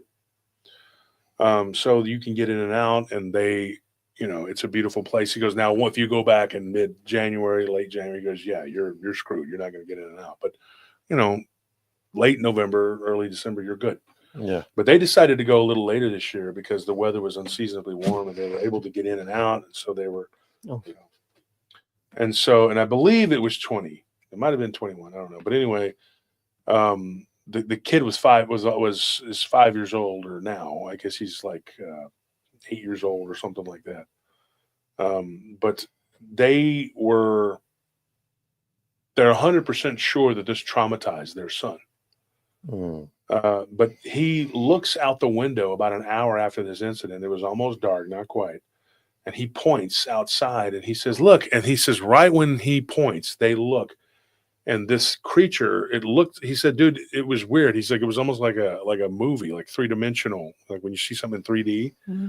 He goes, and we thought it was like almost like a hologram or a projection. And it starts running towards our camper and goes right up to the window and starts like making this crazy barking, shrieking noise at the window, looking at the child. He goes, and if I hadn't seen it moving on 2 legs, I would have just thought it was a giant rabid wolf. Yeah.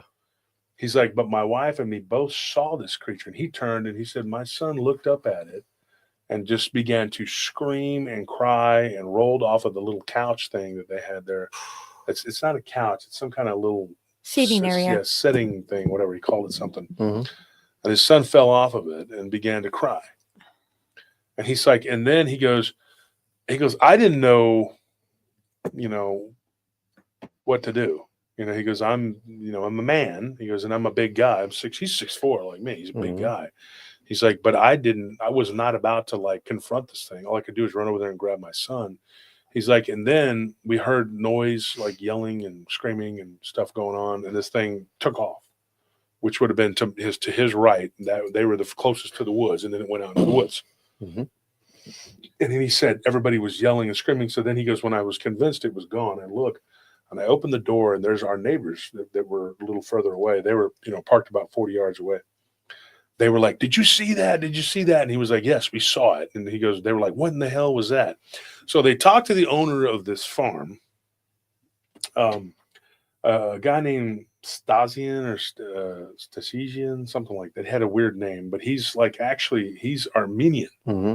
And his wife is Danish. And so he's an Armenian guy. And I got his information. I'm going to talk to him. So he started talking about it. He had bought it from his wife's family. Her grandfather owned that farm for years. And now they just let people come and camp there. And there's, like I said, there's a frozen lake and people ice skate there.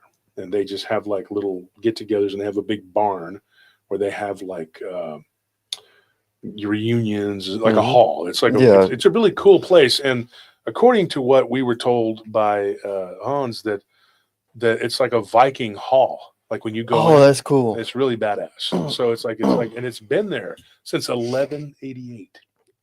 It's like one of those long time Viking longhouses or something. Basically, it's a big old where you can see these big long tables, and it's been renovated over and over again and redone. But the original structure, which is stone, it's still there in place. And so he says it's a pretty amazing place. So they like to go there.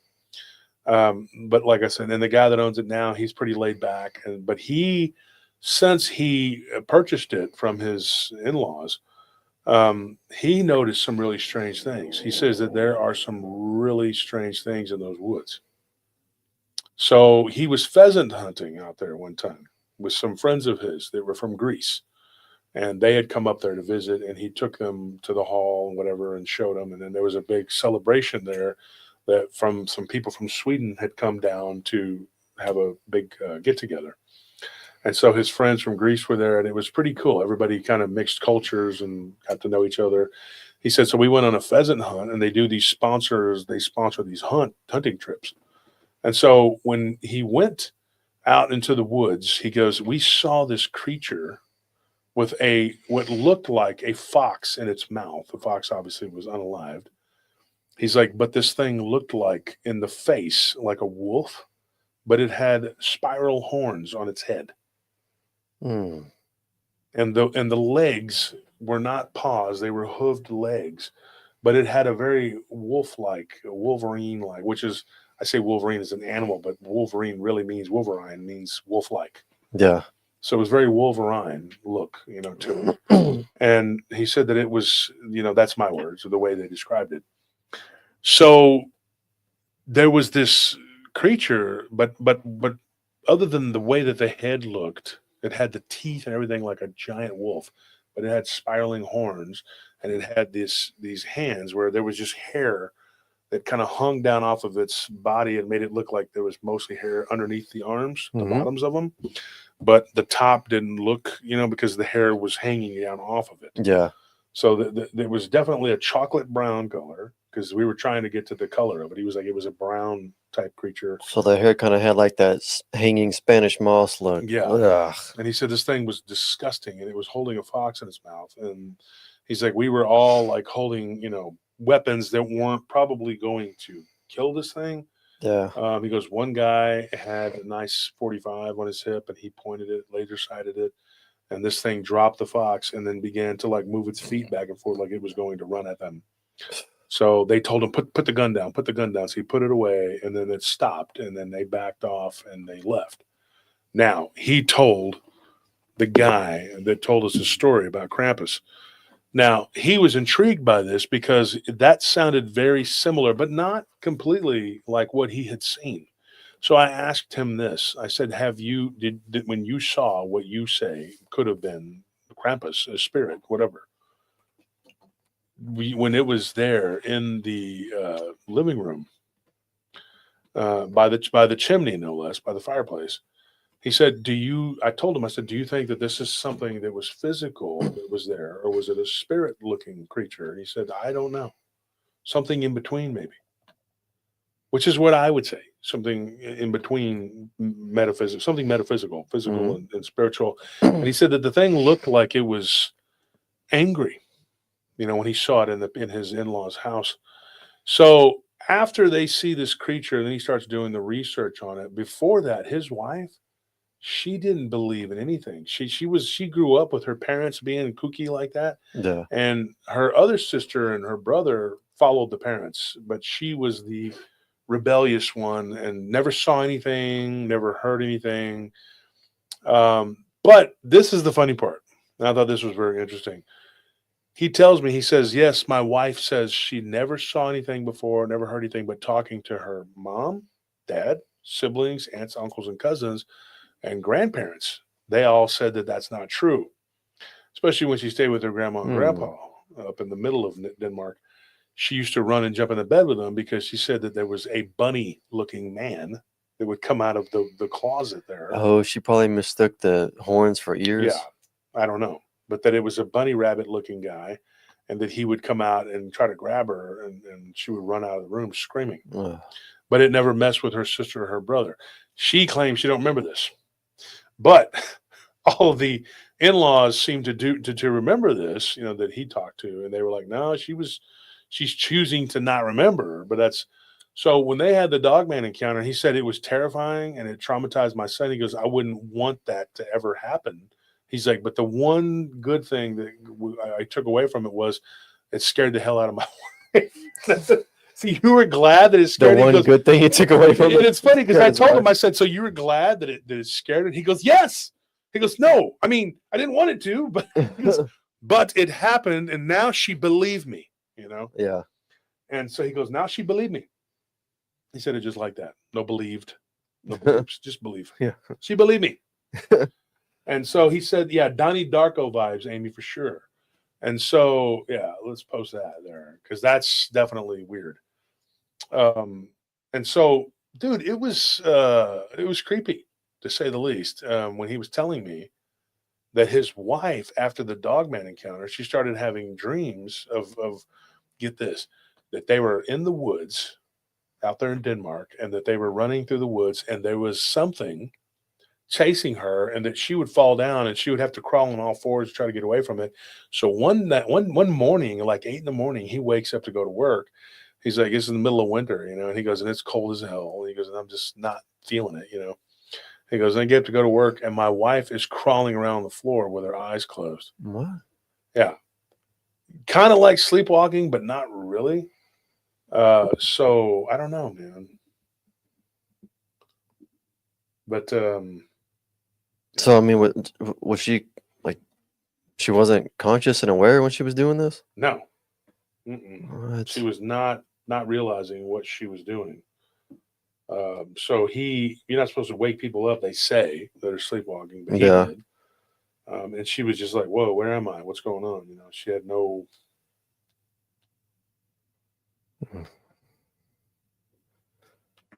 Why are you not supposed to wake people up when they're sleepwalking? Don't know. Never looked into that. That's a good question.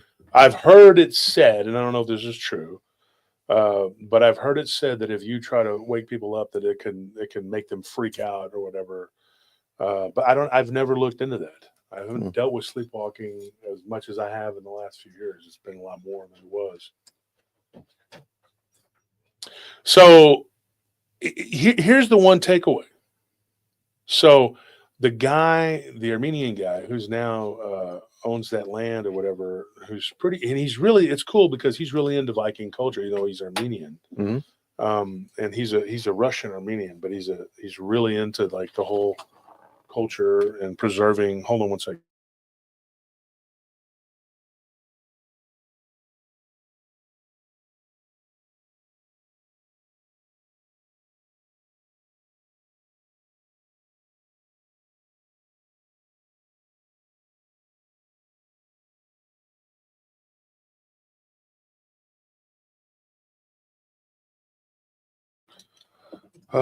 So Tony's here. Tony, you want to say hi? Hey, everybody. Sorry I'm a bit late. I was with my family. Having Christmas dinner? Yeah. We opened up some gifts.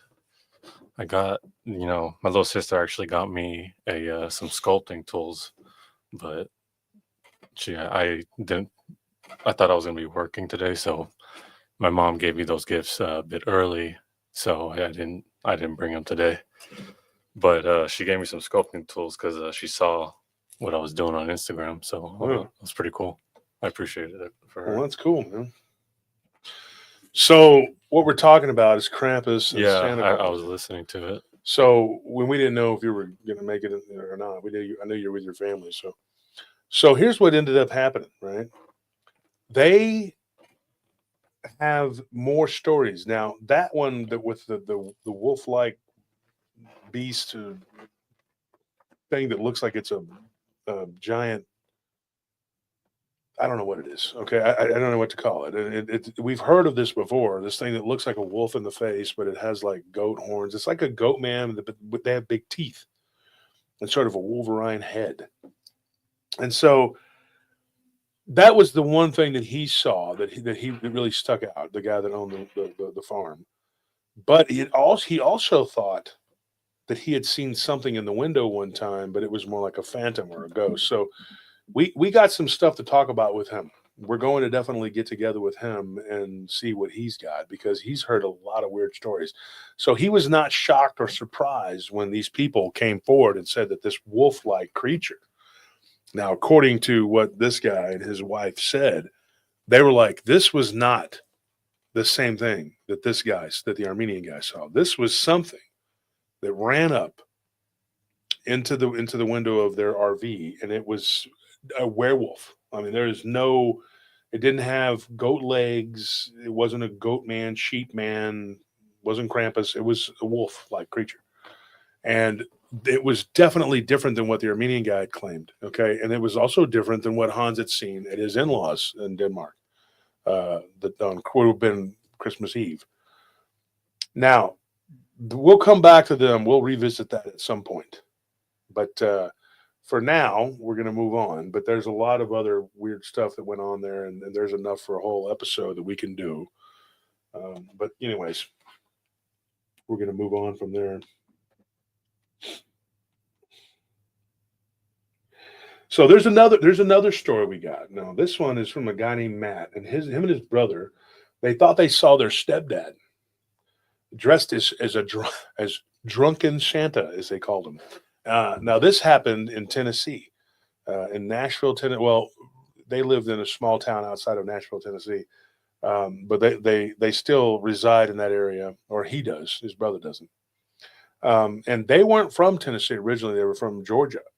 But their mother remarried when their father passed away. When he was 6, his brother was 8, and so their mother remarried and said, "Well, we're moving to Tennessee." And their stepdad had ambitions of being a country music singer, so he was hanging around in Tennessee. And then at one point they moved to Branson for a while, and then they moved back, and it was whatever. But he said that, dude, this was weird. He goes, my stepdad, he took us to a Tennessee Titans game. Okay. He's like, and this was a few days before Christmas, and I don't remember what year it was, but he said that, he was, in his early teens or something like that. And he said, dude, We go back. My brother's already, I think he said he was like 14. His brother was 16. I think that's correct, but don't quote me. It's been a long time since I got this story. So anyways, and literally I got this story like last January or 2 Januaries ago. And it was right after Christmas. And I thought, man, I could have told this one, but I didn't know that it was going to take so long to get others. But, you know, if you're being very specific, there really isn't a whole lot that you can talk about with Krampus other than maybe mistaken identity. But we managed to get some, but it's taken us a while. So they don't just come pouring in. Let's put it that way. So what ended up happening? Okay. They go to sleep. It's like a couple days before Christmas or whatever. It's like the day before Christmas Eve or something. He's like, and my uncle had come over to visit. And that was my mom's brother. She didn't like our stepdad. He goes, and our stepdad, he goes, we liked him. He was a nice guy. He goes, our dad and us were not very close. Our dad was always off his job. He was always away. And we found out later that he had another family, which was really messed up. And that he was planning on leaving them to go stay with that other family anyway, when he ended up passing away. So he doesn't have any real, like, there's no romanticizing his relationship with his dad. It's not like, oh yeah, man, looking back, it was great. My dad shouldn't have died, whatever. No, he has no real love for his real dad. No fond memories. No fond memories. He said now he and his stepdad got along pretty good, but his older brother did not. So much. His older brother was used to kind of getting his way, you know, because the dad was always gone. His mother couldn't really control him. So then his stepdad enters the picture and starts trying to take over and just starts telling him, hey, you're going to behave. You're not going to treat your mother that way. Merry Christmas to you, BMR. Bigfoot, Michigan Rob, guys. Mm-hmm. So she basically tells him, you know, like, look, you're not going to, you know, get away with all this crap anymore, you know, because, you know, he's going to lay down the law. And I can't remember his name. I think it's Stefan or something like that. But anyways, we'll call him Stefan for this because I think it's Stefan or Stefan, something like that.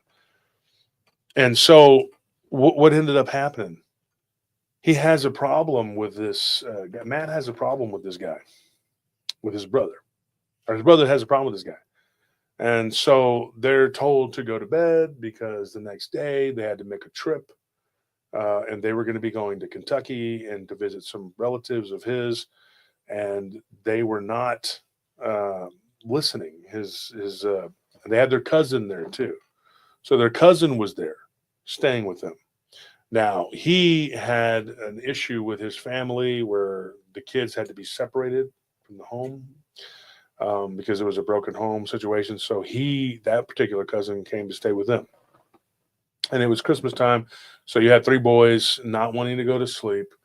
The youngest being 14 and the oldest one being 16. Their all rambunctious. Yeah, 14, 15, and 16-year-olds. Cousin was 15, I believe. And so they were just like, yeah, whatever. And at that age, they're not like dying for Christmas, but they're happy because they were wanting to get certain things and whatever. It's also like, you know, time off. Mm-hmm. So like they just felt kind of like cooped in. Yeah, and when they told him you have to go to bed because we have to get up and drive tomorrow early and get up and get ready, whatever. And he said, so that night they had packed everything. And he goes, my uncle was there. And he goes, and he was kind of a smart ass, and he was not a big fan of Stefan, whatever. And so their stepdad had been kind of exchanging barbs with him. And then later that evening, the stepdad did something that kind of helped smooth the situation over. He got a bottle of booze, and they started drinking and talking. And then they're both former military guys. Next thing you know, they're getting along. Everything's fine. He goes, so imagine, he goes, it's 3 a.m. He's like, it was 3:03 a.m. He goes, I'll never forget this.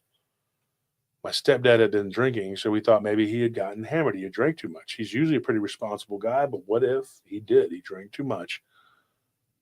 And it led to this situation.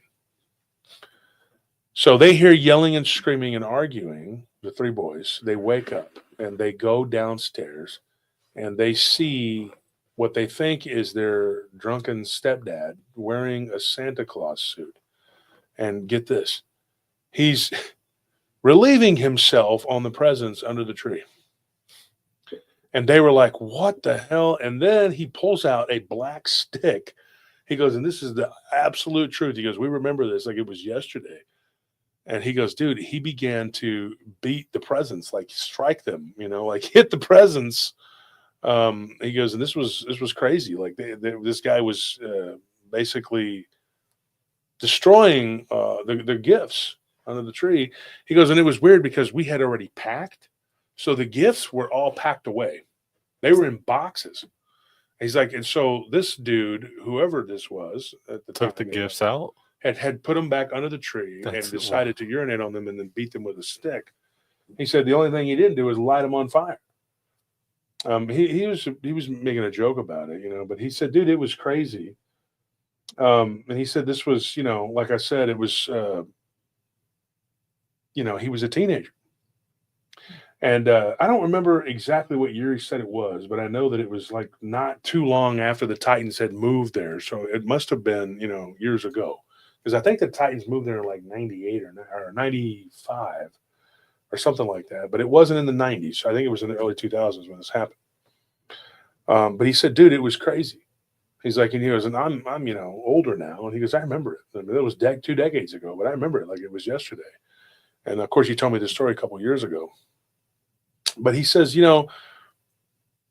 we couldn't believe it. So we started screaming and we were like, what I called him Dad. He goes, my stepbrother wouldn't call him Dad.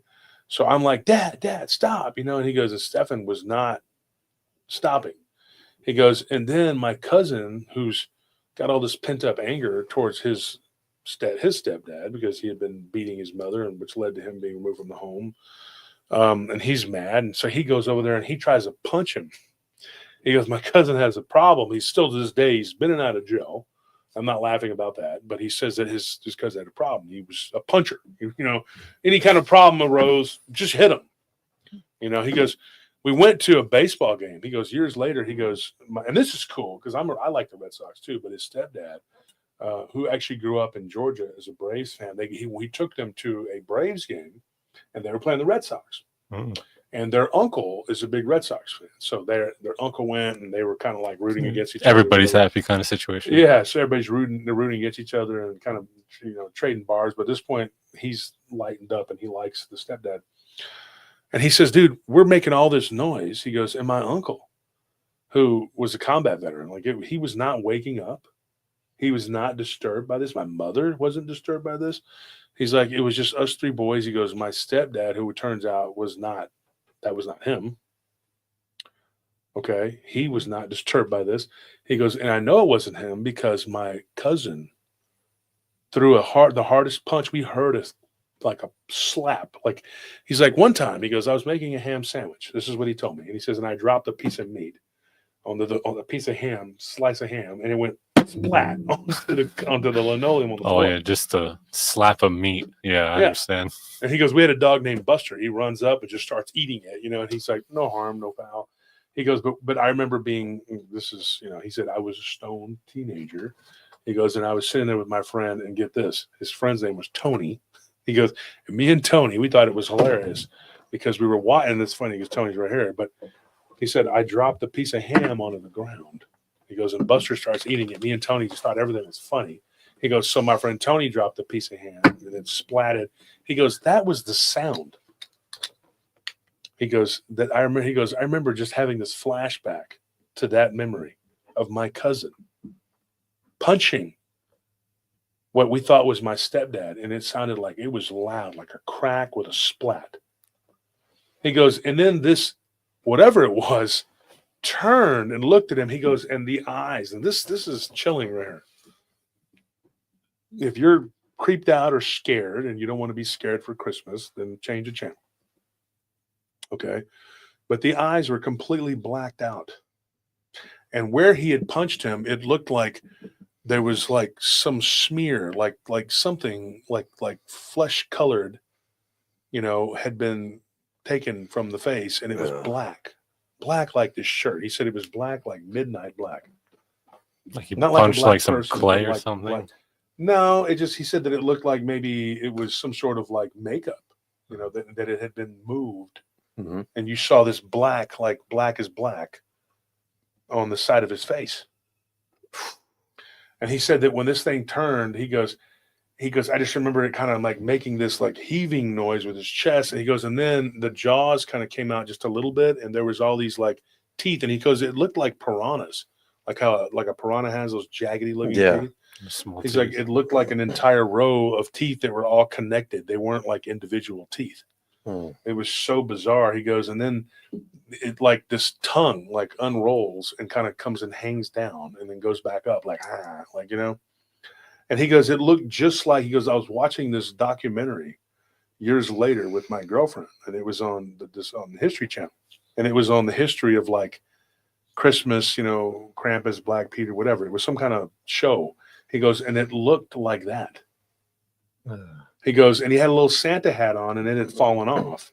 And he goes, and when this thing was standing there, he's like, you could see the black of its face right here. He's like, you saw the weird piranha-looking teeth. He's like, and then there was this pointy carrot-looking nose hanging down like a goblin. He goes, and it didn't look human anymore. And it didn't look like our stepdad. And it damn sure wasn't our uncle. He's like, this thing, it just looked evil. And it was holding this black piece of wood. And when you looked at it, he goes, you could see like the swirls on the tip of it. And there was like this blue ball that was just on the inside of it. It almost looked like glass on the tips of it. Very weird. Yeah. He's like, and then this thing picked up this stick and it whacked my cousin so hard in his leg, dude. And he flew across the room. He's like, and when we got up to leave that next day, he's like, my cousin could barely walk. And for about 2 or 3 days, we're in Kentucky. He was not able to move around. He's like, and then when this thing came at us, he goes, me and my brother, we scattered in different directions and it was chasing us, you know. He's like, and then finally, as it was running around chasing us, it just went out the back door that was open. He's like, and we had 2 dogs, Buster and Buddy. He goes, and they were nowhere to be found. We didn't know where they were at. He's like, and we all ran up screaming upstairs. He goes, and about an hour later, we're in the bed, and we had carried our cousin up. We'd helped him hobble up the stairs. We'd left him down there. And so when they took their cousin up the stairs, and they were all sitting, they had these 2 twin beds, and then their cousin was on this rollout bed, whatever. He said they're laying there like scared to death, going like, "What the F was that? What was that? Who was that? What was it?" You know, they couldn't stop. The mom comes in. They hadn't slept a wink, you know, and she's like, "Well, kids, time to get up and get ready." And so they're like, "Mom." So they start telling her this story, and she's just like, yeah, okay, well, she's like, Stefan's been laying in bed next to me all night. And they're like, no, it wasn't him. We thought it was, you know. And so to this day, he goes, I don't know what it was or who it was. He goes, we figured out that the presents that we thought were being hammered into shit, you know, they weren't. The presents were fine. They were put away. And they don't know, there was no urine. There was nothing. I mean, it was just like a weird guy with a stick. Now, the next story I'm going to tell you made me kind of go back because I heard this one recently, right? This is a more recent one, but I messaged this guy, Matt. I hadn't talked to him in a while. And I said, hey, you never told me about the ears. And he says, yeah, the ears. He's like, I remember the ears. They were pointy. At first they weren't. He goes, but when it turned and it looked, he goes, it looked like an evil goblin. He's like, do you remember I told you it looked just like a goblin? He goes, well, to me, a goblin has pointy ears and a pointy nose. That's what it had. And I said, okay. And I was like, okay, dude. Like, I was supposed to know that's what a goblin looked like, dude. I don't know if this is a whatever. I don't know if this is a Krampus story or more of a Grinch story. Because it seemed like he was there just to ruin Christmas, and then had a turnaround and just gave the presents back. Yeah. Maybe them fighting back made it like he was like, okay, you earned them. Yeah. You kept the spirit of Christmas. Yeah. But so after this was done, there was like no evidence of that happening. Nothing left behind. The smell. They said there was a sulfur-like smell. And how many times have we heard that? I mean, you know, they always say that there's like this, smell like my Dogman encounter is actually a little on the unusual side. God, my nose is itching like crazy. I think we need to change the filters. Yeah, it must be because my eyes are burning. Yeah, and I'm like, my eyes are getting stuffy. Yeah, I don't know what's going on. Has the filter been changed? It doesn't look too dirty, does it? It don't look too bad. I don't know. We need to change it or something because my nose is itching, my eyes are burning, itching. So here's the thing. I asked about the ears because the next story I got. Gotta look at their name. Tyler and Troy.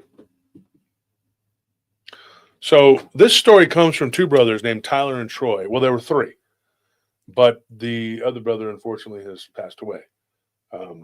Sorry for that. So there were three brothers. This happened in Boston, and it was on Christmas Eve. Now, unfortunately for them, they had a dad who was an alcoholic, and he drank a lot, and eventually he succumbed to cirrhosis of the liver. Folks, remember to get a membership. It's $5, and you can be entered into the giveaway because the next person that's in green and tells us, hey, I haven't won, then you're going to be the next winner. So if you're in green and you haven't won, type in I haven't won, or whatever you want to type, just showing us that you have not won, and you will be the next winner. We're going to do it five people tonight. Merry Christmas to you, Susie. I don't think I've ever thanked you for giving me that gift of dog treats that you got for Banjo. You just ate one of those, the last one of them. So we have Pam P. You loved it. Says, I have not won. Thank you for those gifts, though, Susie. You're a sweetheart. You really are.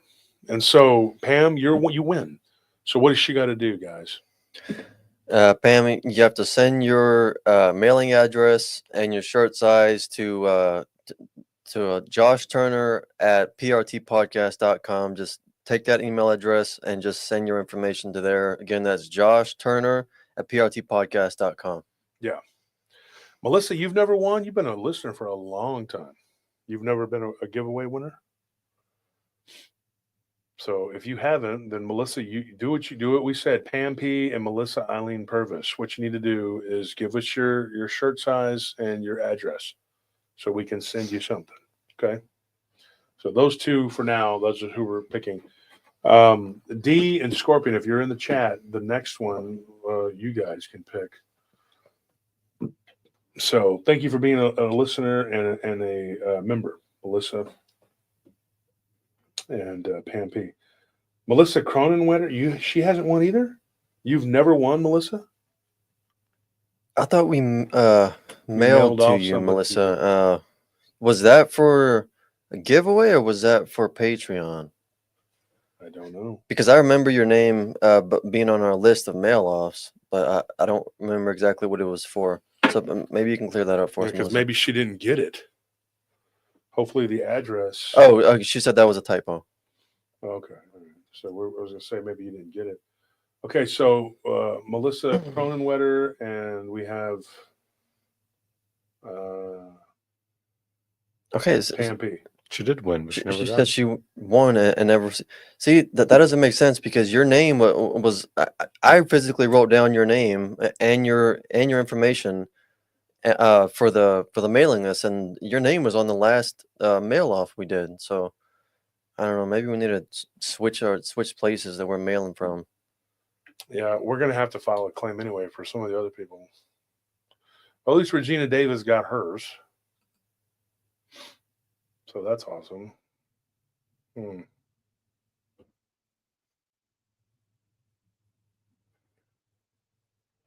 don't know why you wouldn't buy your stuff. Yeah. She says it was for a contest.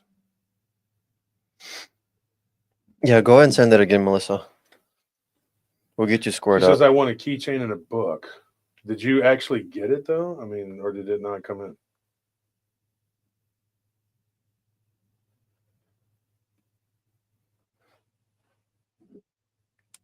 So she did win something. Eileen okay. So she says I have not gotten anything recently. I guess promise has been like 2022 since I got that, but nothing recent. Okay. Well, we'll have to figure that out.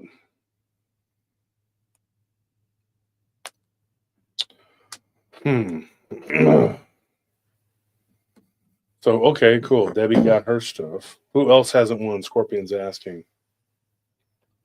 Larry Maloro says, I haven't. Larry, I think you've been on the show, haven't you? Lawrence. He says, I haven't won. I usually can't hang till the end. Okay, so Scorpion and D, y'all want him? Pick him. Tony Noyotis says, I have not won. Okay, so we got Lawrence then. So Lawrence, you'll be the third one. Yeah, Scorpion says it, and then both of them chose him. So there you go. And Tony Noyotis, Tony No Crying. I haven't won. So Tony, you'll be the other one if that's cool. We'll just is that cool? We pick him. Yeah, that's good. Is that the fourth one? JFA says I haven't won enough. Well, your name's not in green, man. As Ariana Trudel says, I listen to YouTube and enjoy the show. Didn't know you do this. Yeah. Your name has to be in green, and we can't just pick people whose names aren't in green because it's not fair to those whose names are in green. So I learned that the hard way. I got griped out by a couple different people. Tito, you haven't won? There's no way Tito hasn't won. Tito, you have not won? We got to send you something. Yeah, we got to send you something. Principle. Yeah. Okay, you just popped in. We were just talking about it. If you were in here with us, you'd know these things. She's watching like on the delay, like a few seconds on the delay. Hey, we landed on the moon. And we're like, that was fake. And I'll be demonetized. Internet Explorer pops in over here. My guest has ringworms? What are you talking about, Barry? What are you talking about, Willis? So Tito says, nope. Okay, so there we go. There we go. We got it. We got 5. We got 5 people, right? Mm-hmm. There you go. So, and we might, who knows? We might pick somebody else. It's Christmas time, and we got the spirit, right? So where were we? So, okay, so this next story, okay, there's Tyler and what was the other guy's name?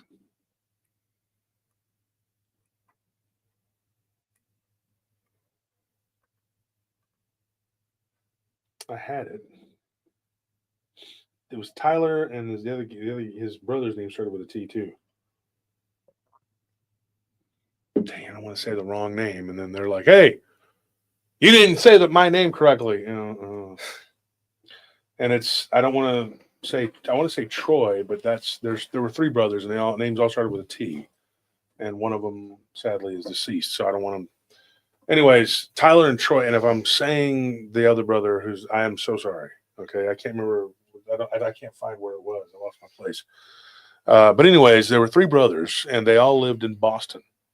And their dad was an alcoholic, and in their own words, a raging alcoholic. I spoke to one of them on the phone, and he had his brother next to him in the car when they were driving. Julie wants to be a mod. Okay. I just made her one. Yeah. She said, instead of a shirt, can it be a mod? Sure, whatever. And if you still want a shirt, send us your information. We'll send it to you. So what ends up happening with these boys? They were young. They were kids still. The oldest was 12, and the youngest was 8. And the other one was 10. So they were 8, 10, and 12. The one that passed away was the middle child. He was, So the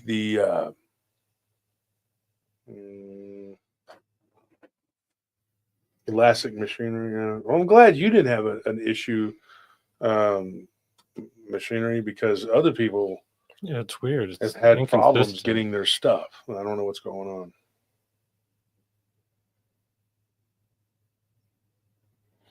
Yeah, I agree with that, Quantum, because you can't really, and then they do and say things, and it's unfortunate. There was one guy, I'm not going to say his name, who's a listener of the show, and he emailed me 3 times or twice cussing me out, and then once he apologized and said, I'm an alcoholic, I have a problem.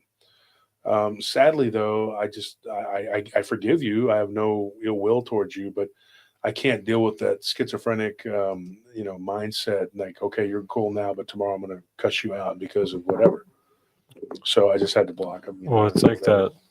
It's when you have like that multiple disorder where you have another person, whatever, multiple personality disorder, where like you're a nice person when you're not drunk, but all of a sudden you turn into a complete jerk. It's difficult to deal with. So it's like at a certain point your consciousness checks out and something else steps in. Stacy's asking a question. Is that? Let's see. What is the question? Can you work your mod capabilities off of a phone? Yeah. I mean, I'm pretty sure most of our mods moderate from their phones anyway. Yeah. Sailor, you've never gotten anything? I don't know that we've sent you anything. And why is my brother donating to me, brother?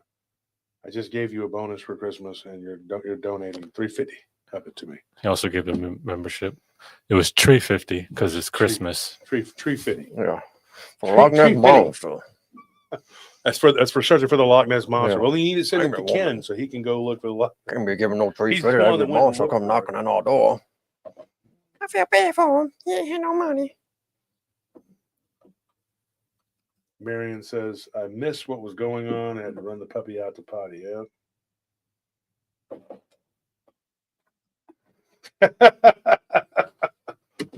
That's a good way to put it.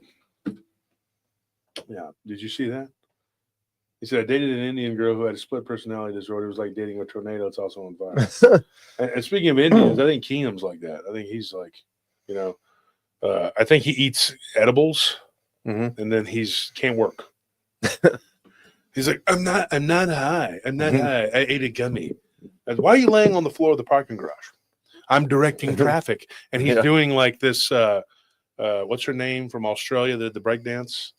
Oh, the Ray something. What's her name? Ray Gun? Yeah. He's doing the Ray Gun. What are you doing? And we don't need a traffic director. We need a security guard. Can you please get off the ground? Thank you. And then he's like, I don't know what your problem is. Yeah. See, that's the problem. I just thought that a traffic sign would be safer if it were like animated. The bad guys are going to be looking for security guards. I'm pretending to be this floor here. Nobody can see me blending in. So what ends up happening with these boys, right? They're in Boston, and he goes, we lived in a 2-bedroom apartment. It was bad. He goes, it was a rough neighborhood, rough area. He's like, we're Irish kids, our dad's the way he is. He's like, my mother never got the gumption. That's not how he worded it, but he said, my mother never got the gumption to leave him, the bum. He's like, but finally he passed away. He goes, and it was almost like a relief. But he says 1 year, he's like, we were very broke. My dad, once again, was in between jobs. We were on welfare. And he said that we had an uncle and aunt that were very kind. It was our mother's sister and her husband. He goes, and they were very, very good people. And they would bring us Christmas. They took care of us every year for Christmas because they knew that our dad was a bum. And so he goes, this year was no different. And giveaway winners, send your info. There you go. Send your info to joshturnerprtpodcast.com. Please do that. And he's like, our dad comes home blind drunk, and goes and lays down on the couch and has used the restroom in his pants, basically. And he's like, and we were always like, we wanted to help our mother, so we took care of him and put him to bed and everything. He goes, that night was we'd had it. It was too much. He goes, and so my brother was like determined. He was like, dude, I am not going to help this guy. Now, you remember the last story? I had gone back after hearing this one. I had gone back and I asked the guy, I said, what did the ears look like? I asked Matt, I said, I want to know. And he told me. Now, Tyler, Troy, and I think Tommy was the other kid's name. And I can't remember if Tommy's the one that passed away or that was the one that I talked to. I know that, it was, I want to get it right. I think it's Tommy, Troy, and Tyler. Tyler's the one that I spoke to on the phone. And I believe his older brother, Tommy is the one that was in the vehicle with him. I'm almost certain. The middle brother's name it wasn't Trent. It was, I think it was Troy. Mm-hmm. Started with a T. And if I'm wrong, I'm sorry. There's no disrespect. But you don't want to get someone who passed away. I don't want to get their name wrong. But so we were upset and we weren't going to help him. He's like, and then he goes, my older brother said something that I'd never heard him say. He goes, I hope he lays there and dies. He's like, and then we went to bed and we all stayed in one little bedroom. He goes, and it sucked. He goes, our life was shit. He goes, and this is his words. Okay. He's like, and he was very poignant about it. And then he gets this knock on the door. And it was about 2:40 something in the morning. And he's like, I just remember looking at the clock and it was like 2:48, 2:49, something like that. As the events unfolded, he's like, it creeped into the witching hour. Mm-hmm. 3 a.m. A lot of times that's when this stuff happens. So just like in the last story, same thing. It was 3 something, you know. So he says, we get this knock on the door. My older brother, we look out the peephole and there's nobody there. He goes, then we turn around. All of us are kind of trying to take turns looking out the peephole. We turn around and there's this thing in the kitchen. He goes, and in our kitchen, we had this like little bar, you know, that kind of stuck out. It was like you can go and pull chairs up to it, you know. He goes, and the kitchen was probably the only nice thing about the apartment. It was kind of big for an apartment kitchen. Our mom was a cook. She cooked, you know, and that's what she did. She sold food. She would make food, and then she worked as a cook in different places and as a server. She had 2 jobs, and she was always gone. Here, this night was no different. She was out, you know, working. He's like, we had this measly, ugly little Christmas tree. He's like, and we look and we see this creature-looking thing poking its head around the corner behind the bar. And we're all like, oh, what is that? You know, so they all scream and freak out. He goes, and the initial shock kind of wears off. He's like, we see this thing, like, it was like an elongated black shadow. And then it kind of like zipped around the room and then it formed into this black mass. And this is important. And this, the next story I'm going to tell you, you're going to see, this is weird. This black, shadowy, smoky thing, whatever, morphed into a black or dark brown skinned being with black hair all over it, with pointy ears and an elongated chin with like a goatee. He said it had a beard. He's like, and it had this weird nose and the ears were very pointy. He's like, and it was kind of hunched over like this. He goes, and it looked like it was wearing a Santa Claus suit, like just the top, but it was like an unbuttoned Santa Claus looking jacket, only in the way that it was red and with white trim. You know, it didn't have a black belt. I asked all the questions. He goes, and the feet, he's like, they looked like reptiles, you know, like, he's the only way I could describe it was like, if you look at a book of dinosaurs and it's got these reptilian looking feet, like on a big dinosaur, because that's what it looked like, the feet. And there was a backward bent legs and there was this dew claw spur looking thing coming off of it. He's like, and this thing was like sitting there looking at us. He goes, the eyes were solid black. There was no slits or anything like that. He goes, and it had a tongue that would kind of come out and go back up. He's like, and we were all like, what the hell? What the hell? And we're like shaking our dad, who's messed his trousers. Their actual words, you know. And this is when at this part, I had his brother on the phone in the car when they were driving. And he's like, dude, he's like, we tried to get our dad to get up. He's knocked out. Useless.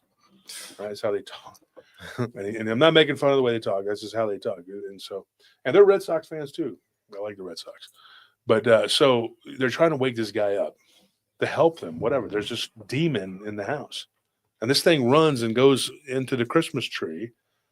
And that was it. They heard a poof. And there was like this black soot that went around the apartment. And it was gone. That was it. There was no more to the encounter. And I was like, well, what do you think it was? And he goes, I don't know. He's like, we always thought that apartment was haunted, that there was something there. He goes, my mother one time opened a cabinet. The mother believed in this, okay?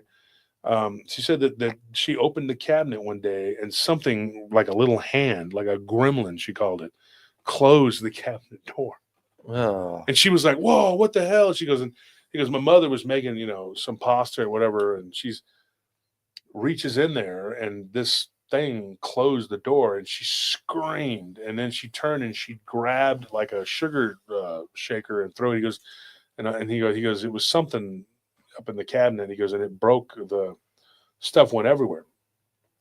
And I was like, how do you know? Were you there? He goes, no, I had to clean it up. The messes she made. But he goes, one time I was in the kitchen, he goes, and I heard the cabinet. We didn't have pets or anything. We were too poor. He goes, but I heard the cabinet under the sink open and close. Like, boom, boom, boom. He turned around and he was like, now I've heard that. And the place we used to live in South Austin, and then I heard it when at this effed up house we were living in up here. I heard it. I was in the kitchen. Well, the one time in South Austin, I was walking to the kitchen and I heard the cabinet door move. I had 2 big dogs, but they were behind me. So I don't know what it was. And then the dogs stopped. They wouldn't go into the kitchen because there was something there. But then one time I was in there and I was with Truffles and Beans, and they were, you know, they don't fight, but they were battling over some tortilla or bread or something that I had thrown. Wrestling. Yeah. And so I walked out and I heard them going into the sitting room, which is where the aquarium was. Right.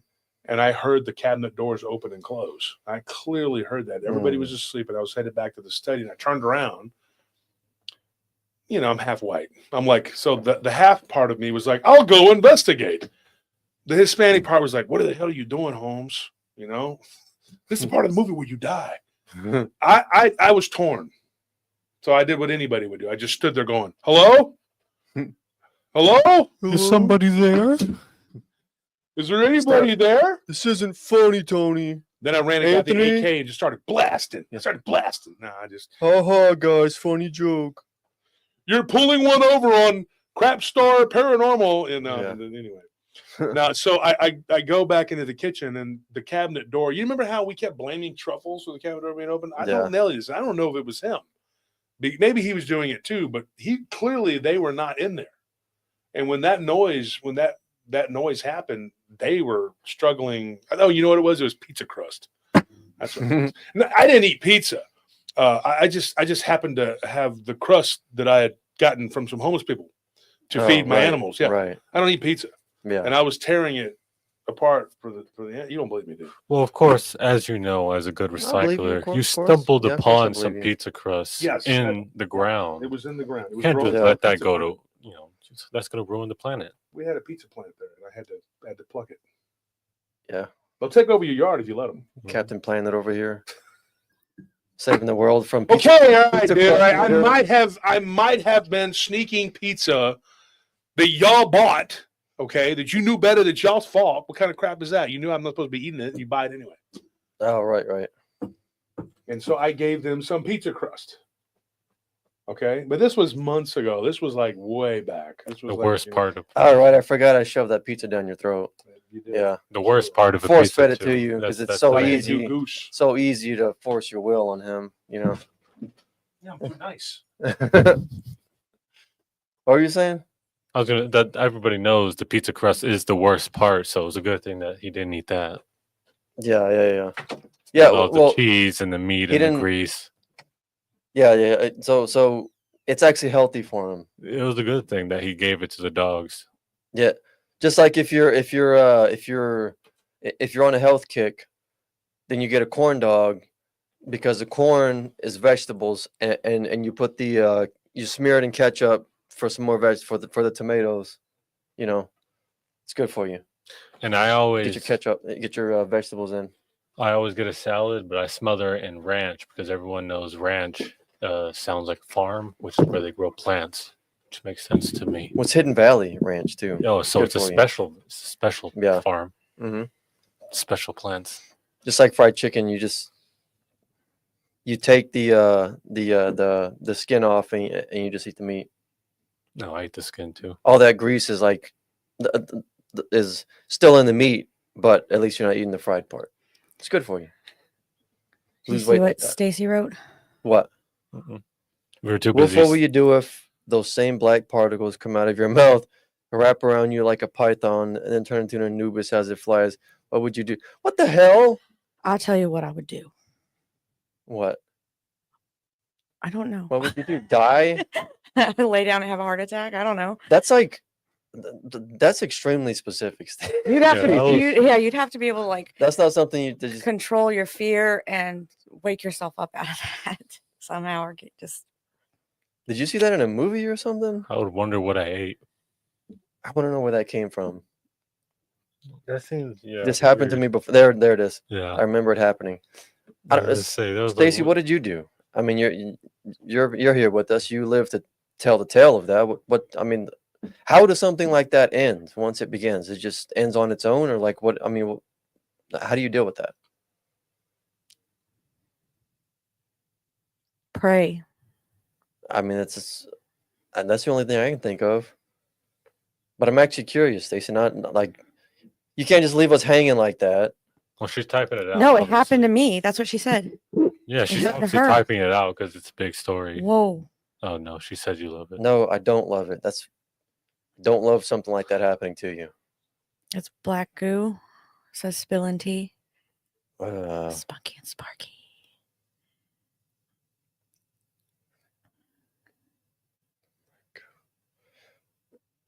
I don't know.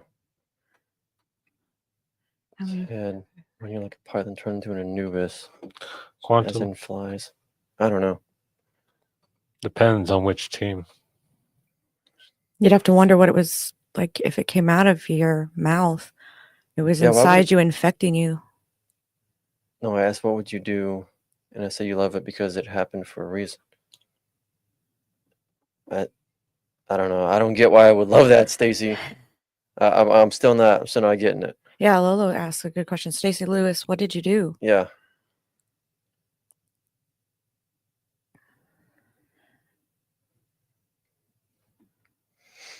I mean, I've never had an experience with like black Amy. goo or what's it called, black dust or anything like that.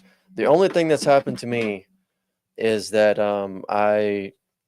I've told this before, but like I was being what felt like suffocated by something. Like when I guess it was sleep paralysis, because I was asleep, but I was conscious of the fact that I was asleep. So I guess I was like awake because it's like I knew that I was in my body and I was asleep, but I could see my surroundings. I was asleep on the couch, and it started getting like real hard to breathe, and I couldn't wake myself up. I kept going like, wake up, get up, wake up, and it wasn't working. And this I remember seeing this amorphous like black blob. It was like a shadow, but it wasn't like an ink spot. You could kind of see through it. Like it wasn't completely transparent, but kind of translucent. But it was like this shadow that like its form was like kind of shifting, and it felt like a weight was like pressing down on my chest. It's like if you imagine like a 5-pound like weight on your chest, and then imagine that it gets like progressively heavier and heavier and heavier and heavier, and it's pressing down, and it gets harder and harder to breathe. And then like in the dream state or whatever, I finally was like starting to succumb, and everything was like fading to black. I remember fading to black, like this is it, that this is, there's nothing past this for me, I'm gonna die. And then I wake up like gasping and gasping and gasping for air. So it only happened to me one time, and I don't know why. It's never happened before or since, but That's yeah, scary. I don't know. Hey, Brandy from Blondes and Booze. Yeah, that stuff is. I don't know why that happens, but I've known several people that have experienced whatever, I don't know what that is, but the invisible entity like sitting on their chest, and they can't move and they can't speak. And they can barely breathe, and it's frightening. Thank God I've never experienced that. And I mean, like the like kind of secular explanation for stuff like that is like, oh, it's sleep paralysis. Well, yeah, I mean, technically, yeah, it's sleep paralysis. You're asleep and you're paralyzed, and I mean, you can't move. But just because there's a scientific explanation for the physical part of it that doesn't mean that's all there is to it. Well, you know, I mean, like you can't like debunk it and be like, oh, it's sleep paralysis. It just happens. It's a function of the human body sometimes. Yes, but there's more to it than that. And if you want to get right down to it, like I think every supernatural phenomena actually has a scientific explanation. We just don't know it. We don't possess it, you know, but we have no clue. We don't know how to explain it. That's why it's called the unexplained, but that doesn't mean that it's not real. Well, they give it a scientific explanation so they can keep it grounded in the flesh and blood world. If they were to acknowledge that it's a spiritual attack, then they'd have to acknowledge that we have spirits, and they'd have to acknowledge God's existence, and they don't want that. Well, hi, Samantha. It's also like it's a cop out for the mentally lazy, because if you try to keep everything down to like, oh, it's just a flesh and blood, it's just a biological phenomena, then you don't ever have to think about like what is the nature of the world if it's actually spiritual, because then you have a lot more to think about. Like you have a lot more questions to ask if there's like this whole other half of reality that you have to then acknowledge. And people feel most intelligent whenever they stick to this little box of things that they can control and understand.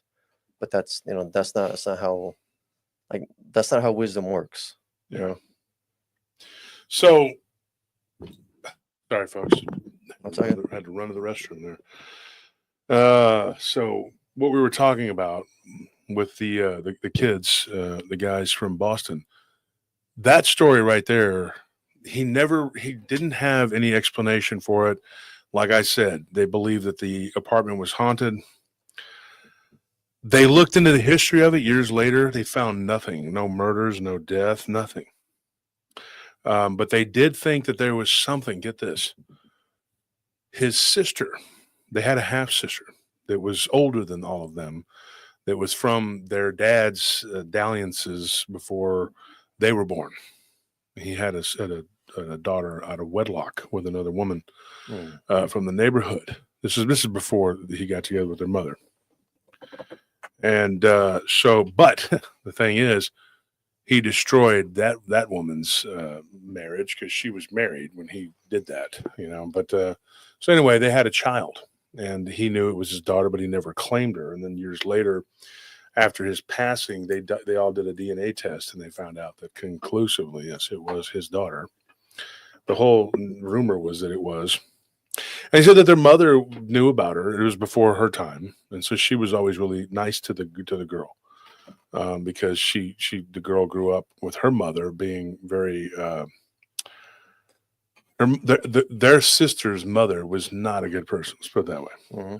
And she had a libido, so she had she was out running around doing all kinds of stuff, and so their sister came to live with them a few years after his oldest brother Tommy had moved out.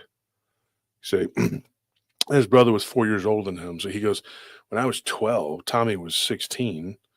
And at that point, you know, he was already talking about moving out. He moved out when I was 13. So when he was 17, he moved out, and then their sister moved in, and then they got a 3-bedroom apartment, and they all moved, you know. So he goes, me and my middle brother, the older brother, he goes, we stayed in our own room, and then she had a room, and then my mom had a room.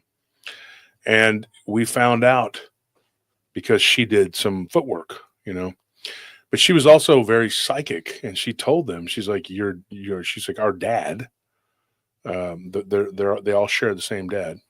She's like, he had an attachment, and a few times that he did do stuff with her. One time he picked her up and took her to the movies and then to eat ice cream, you know, like he did this once every few years, like, oh, this makes me your dad, you know. But she said that she saw this black, creepy elf-like thing hanging over his back, looking at her and making faces at her. And she was a little girl. She's like, she must have been no older than 4 or 5. And she's like, I remember looking up and seeing this little monster, this gremlin on my dad. And when I tried telling my dad about it, he was all like, oh, okay, you know, like just dismissive of it, you know. But she said it was very much there. There was an attachment. So this could have been what it was, because he said after their father passed away, there was peace. And it was about a year or so. He goes, and then we moved into the other apartment, and nothing ever happened again. The black soot and the popping noise that accompanied this being's departure is interesting to me. This next story, this one comes from a guy named Patrick. And this one happened up in Ohio, and specifically Cleveland, Ohio. And he's like, when I was 14 years old, and this is a story, I didn't talk to this man. I just going to repeat his email. He says, when I was 14 years old, he's like, I was born, he goes, 2 days after Christmas. And so I was one of those kids that got gypped. I was like, yep, don't we know? Anthony's one of those kids. Thank goodness, because, you know, when he was younger, I could just take one of his Christmas gifts and go, hey, happy birthday. There it is. And your mom and dad did that too. So don't. This one has special wrapping for you. This one says birthday on it. Merry Birthmas. So this one is not. This one is not Christmas. It has birthday wrapping. I think my birthday is the best. So which one? January, late January. So yours is near Chinese New Year, though, right? Well, I mean, I think it's perfect because you get, you know, Thanksgiving, you get October, Thanksgiving, and then December, and then you get one more month from there, and then I get Chinese New Year in February. So, wow. Yeah, that's pretty cool. You got it stacked. Mm-hmm.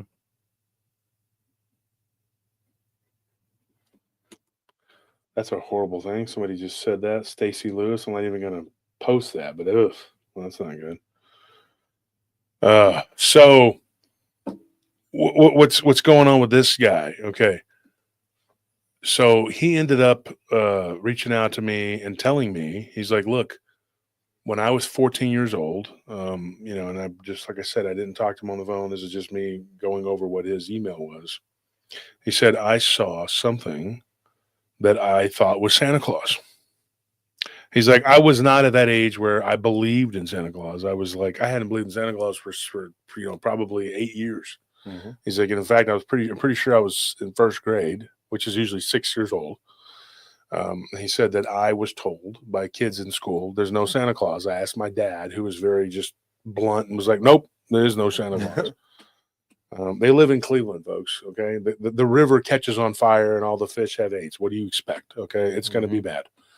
So he was just like my dad, being an iron worker and not really giving a crap, you know, and just, you know, he was like, dude, he was just wasn't a sympathetic type of guy, you know, and he just didn't care, you know? And so he said, I went downstairs because I heard all this noise, like somebody had broken in. He goes, and I see this guy there who looks like Santa Claus. I mean, he's dressed up like Santa Claus. He's heavy set. He's got white hair, white beard, the glasses, white glove, everything like Santa Claus. And I'm thinking, dude, you know, this guy just broke into my house. He goes, so I grabbed the only golf club we had in the house, which was in the closet. He goes, I don't even know what my dad used it for. He goes, and I grabbed it and I went down there and it was creeping down the stairs again to hit him with the golf club. And then I thought, dang, I should have grabbed my Cleveland Indians bat. He goes, so I started to go back upstairs and I hear, hey, and I'm like, this guy is talking to me. He goes, and I turn around slowly. He goes, and I noticed that it was a flesh and blood looking being, but he goes, what was white hair was turning dark. It was turning black. His skin was darkening, and he looked like he was sort of pulsating, not vibrating, but kind of doing this weird, like almost like, he goes, and I could hear like a heartbeat. He goes, it was so weird. He goes, and then I start noticing his ears start to get pointy, and he's like morphing in front of me. He's like, and he turns into this like dark elf looking creature.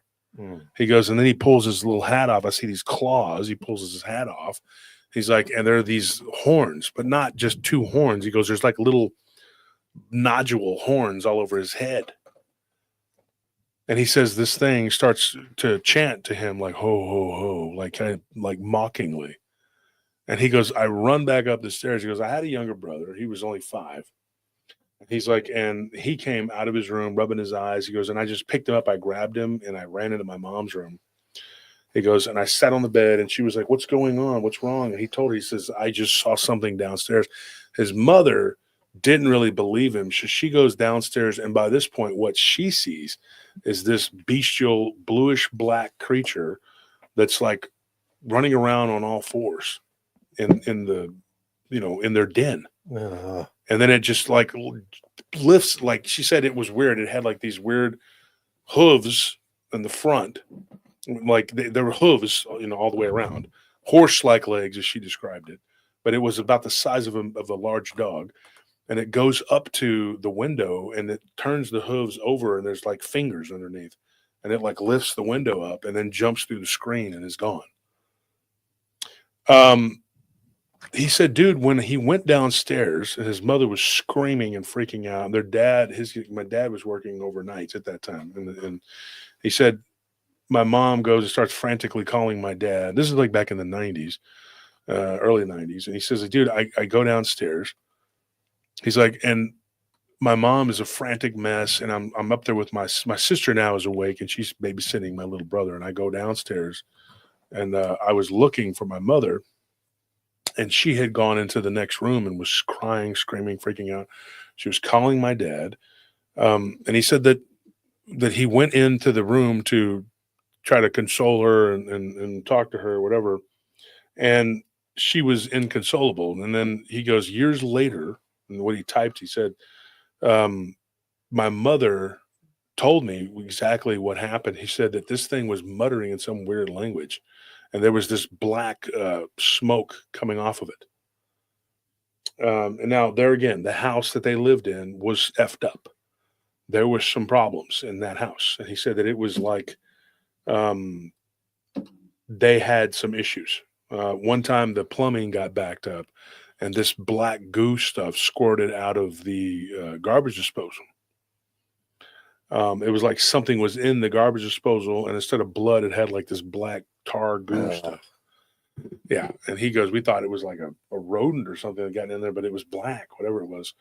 He said another time, he goes, I was in the restroom. He goes, and I was half asleep, and I just gotten up to go to the bathroom. He goes, we had this big old house, and I'm, in the hallway, and the floor was always cold. He goes, and I felt this heat coming from the hallway. He goes, and I see this black smoke stuff kind of like floating up underneath the door. And hold on one second. So he says, I saw this black smoke-like stuff coming up from underneath the door.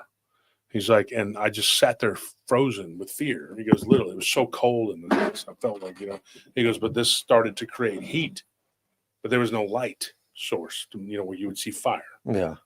And he's like, and I'm going like, what in the hell? He goes, but then as this black smoke started to swirl further underneath my feet, he's like, I had trouble breathing. And finally I jumped up and I couldn't use the bathroom. And so he goes to the door and he opens it and there's nothing there. But it's interesting that he described seeing something with pointy ears, and it was a black something, and his mother flipping out because she saw this. Now, he said, we stayed in that house for years and years. And he said that years later, his sister was out in the garage with one of her friends, and they were looking for a badminton set that they had, who knows where it was at.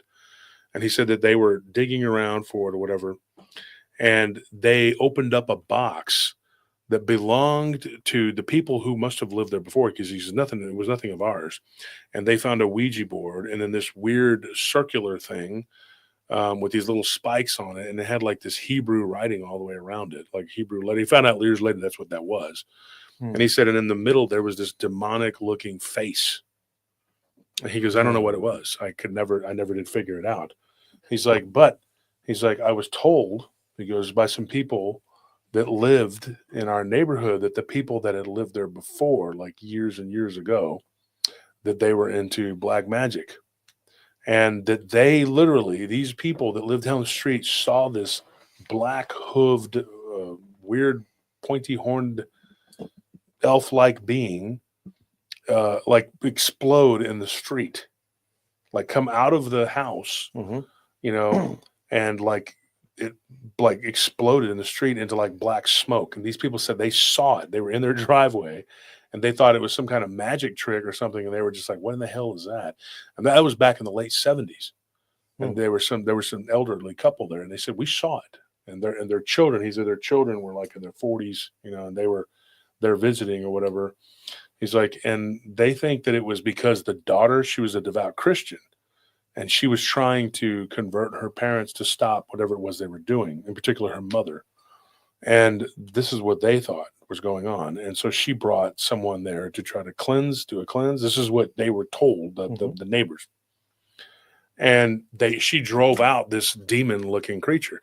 But he said after this thing appeared at Christmas time, he said it was like a yearly thing. He goes, every holiday, like if it was Christmas or Easter or anything, Christian holiday, this thing would make an appearance and somebody would see it. Now, it was the only time he saw it. But even his dad ended up seeing it. So, and eventually they moved away.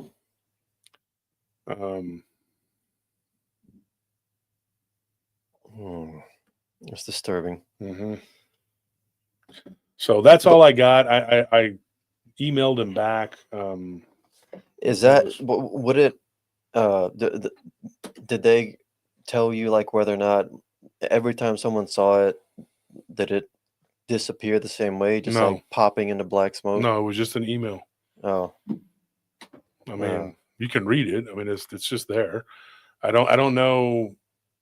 I mean, like I said, I emailed him back and I didn't get a response. But yeah, I don't know. Now I got another one for you before we go. Now this one came from a woman named Kathy, and this happened here in Texas. Tyler, we've talked about Tyler on the show. There's a lot of weird shit up there too. Not Taylor, not where we're from, but Tyler, which is in Northeast Texas. And this one happened outside of Tyler. It's a very rural area. But Kathy she saw something. Christmas wasn't scary, wasn't anything.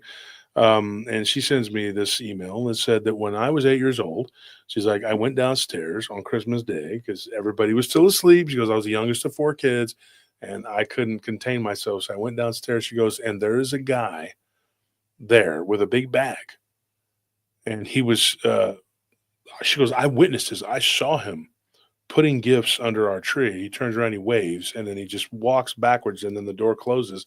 She's like, we had a glass center on the door. And she said, this was like in 1982. She was, a kid. And she says, and I look and I see him just kind of vanish. And I thought, I just saw Santa Claus. And she's like, and I hadn't believed in Santa Claus in 2 or 3 years. So imagine the surprise of the parents. This is what she said happened. She goes, this sounds crazy, but it's absolutely true. She's like, my parents wake up, and when we're opening our gifts, they keep looking at each other like they're puzzled because they don't know where they came from. They don't know where these gifts came from. And they were things that they had asked for, and their parents couldn't afford it because their dad had gotten laid off. He was an electrician. He worked somewhere. I don't know. But she said that my dad had lost his job. There wasn't any work, and everybody was struggling. And so she's like, I remember seeing there were only 2 gifts for each child under the tree, and they were not, they weren't real. It wasn't a very robust Christmas from what she was saying. And she said that, she goes, our parents did the best they could, and they were shocked. So she goes, after everybody opened their gifts, she goes, I heard my parents talking in the kitchen. They're like, you didn't buy that? You bought that? They were trying to figure out what the hell was going on. So she walks into the kitchen and she says, Mom, Dad, she goes, I saw Santa Claus this morning. And later on, she heard her parents that night when they were going to sleep. The parents were downstairs watching TV. And she says, I'll never forget it. She goes, I go downstairs and I listen to them talking, and they're still puzzled trying to figure out. And then he was like, maybe he was Santa Claus. At this point, it's as plausible as anything else. Not her words, but that's what he basically said. It's just as, I can't remember how she worded it, but it's just as good of an answer as anything else because they couldn't figure out what it was. So who knows? Maybe Santa Claus does exist. Now, I've gotten several stories like that over the years, and not the least of which is one that was told to me and my brother when we were working downtown. This was a guy that used to work there, and I can't remember his name off the top of my head. Tall, skinny guy. Dang it. I can't remember his name. But anyway, he was a barback. And he was telling us that years ago, he a very similar thing happened to him. He had told us that there was one year where his mother didn't have a job. She was a single mom. There were 3 kids. And the next day there were presents under the tree. And that he had prayed, because he said her mom was very serious. There's no gifts. Yeah. So he goes, our grandparents came, and he lived in like North Carolina. But he said that the grandparents came and they brought some presents, but they weren't very wealthy. They lived on a fixed income, but they did what they could. He goes, and so the next morning when we were opening presents, he was telling us, Sean was his name. His name was Sean. Sorry, I didn't mean to snap or whatever. But his name was Sean. And so anyway, Sean told us, he said, dude, the tree there was nothing under it, hardly at all. Mm-hmm. He's like, and then the next day it was overflowing with presents. He goes, and I had prayed. He goes, that night I prayed with my siblings. I was like, God, please send Santa Claus, to, give us gifts. He goes, he was a little kid, they didn't know. And he's like, dude. And so the next day there were presents there. And to this day, he goes, this is what he told us years ago, back in the late 90s. He said, to this day, my parents, my mother and my grandparents don't know where the presents came from, but it freaked them out. Turns out it's just like the mall Santa, and he remembers what the kids asked for, and he just goes around breaking into people's houses. He steals the presents from the mall and then breaks into people's houses and gives them to the kids. Well, I've actually heard that too. A friend of ours that used to work with us, and you probably don't know the guy, but he passed away years ago. You remember we talked about Dax? You don't know him. Y'all don't know him. He used to work at the Gold's Gym, and he was a good friend of mine, big, tall, African-American guy. And we were sitting there talking one time. We were working out, and it was me, him, and Jack, and Marshall. Marshall's another really good friend of mine. They're like brothers to me. But Dax passed away several years ago. And so he was telling us that, he goes, dude, in my neighborhood, he's like, if you saw Santa Claus in your house, he's somebody dressed up as Santa Claus trying to rob you. Yeah. And so it was kind of a funny joke. And then there was this other guy that I don't remember his name, but he worked out there all the time. He was an African-American kid. And he was telling us, he said, dude, that literally happened. He's like, I come out of my bedroom and I hear all this noise. He's like, and there was this drunk ass dude. Well, that's not the way he described him. Yeah. But he said this drunk ass person, and he's robbing us. And he grabs all of our gifts and just walks out the door. I left a bottle of nitrate behind. That's about it. And he goes, I yelled and screamed, and my older brother and my mom and everybody came out, and this fool had already gone. He took off with our gifts, threw them in the back of a truck, and he'd robbed a bunch of people. He's like, all I can hope is the fool got shot. But so folks, that's all the time we got for tonight. Thank you for tuning in to Paranormal Roundtable. I hope everybody had a great Christmas. Thank you for being the best part of PRT, which is the audience and listening to the show. Thank you for those donations. I know times are hard, and it's hard for everybody. So it's hard to donate. I get it, whatever. But thank you for those that did, and thank you for those that even if the thought is there that you wish you could, because I know there's a lot of you are good people. If you had it, you would. And thank you for everybody who's helped out and making PRT what it is. And the winners, don't forget to email. Yep. Don't want to. And again, if you haven't done it yet, hit that like button, please. If you're not subscribed, hit the subscribe button. Both of those things help us out immensely to grow our channel on YouTube. So it's the easiest, quickest, and freest way to support our channel. Just hit that little thumbs up button, please. So Merry Christmas to everybody. Thank you, Amy, for that donation. We you. appreciate that. Like I said, anything I get. There's a little rash cream. I need that. And Anthony needs hygiene products, apparently. Yeah. So he's not giving people UTIs. Uh-huh. And then we need the money for tomorrow, because I got to take my little cousin shopping. And they're good kids, okay? And their parents aren't made of money. And so, we got to help them out. And thank you to everybody who donates. And thank you for helping make PRT what it is. Please like and subscribe and share with your family and your friends. And screw the haters. Ignore them. If your concern on Christmas Eve or Christmas is Wolf, Anthony, Tony, Nelly, Maddie, Scorpion, D, whoever from PRT, if that is your big concern, you got bigger problems than we do. You got some serious mental problems. You should be focused on helping others, doing what's right, giving to people, right? And thinking about your Lord and Savior, Jesus Christ. If he's not your Lord and Savior, which he's mine, you should make him your Lord and Savior. So much love to everybody, and everybody's free to believe and worship their own way. I'm not one of those people that judges people. I've been attacked vehemently for my supposed worship of Anunnakis. I don't worship them. They're like, hey, worship space aliens and false gods. Like, they just pull stuff out of their butt. Okay? No, I do not. Okay? I worship God, the Father of Christ. Okay? But you do you. If you believe how you want to believe, I don't judge. Okay? Race, religion, whatever. I don't care. And I'd appreciate it if you would all understand how things work, but it takes time. Everybody learns on their own pace. Thank you for the donation, Tara. We appreciate that. Yes, you be safe too. Thank you, everybody, and good night.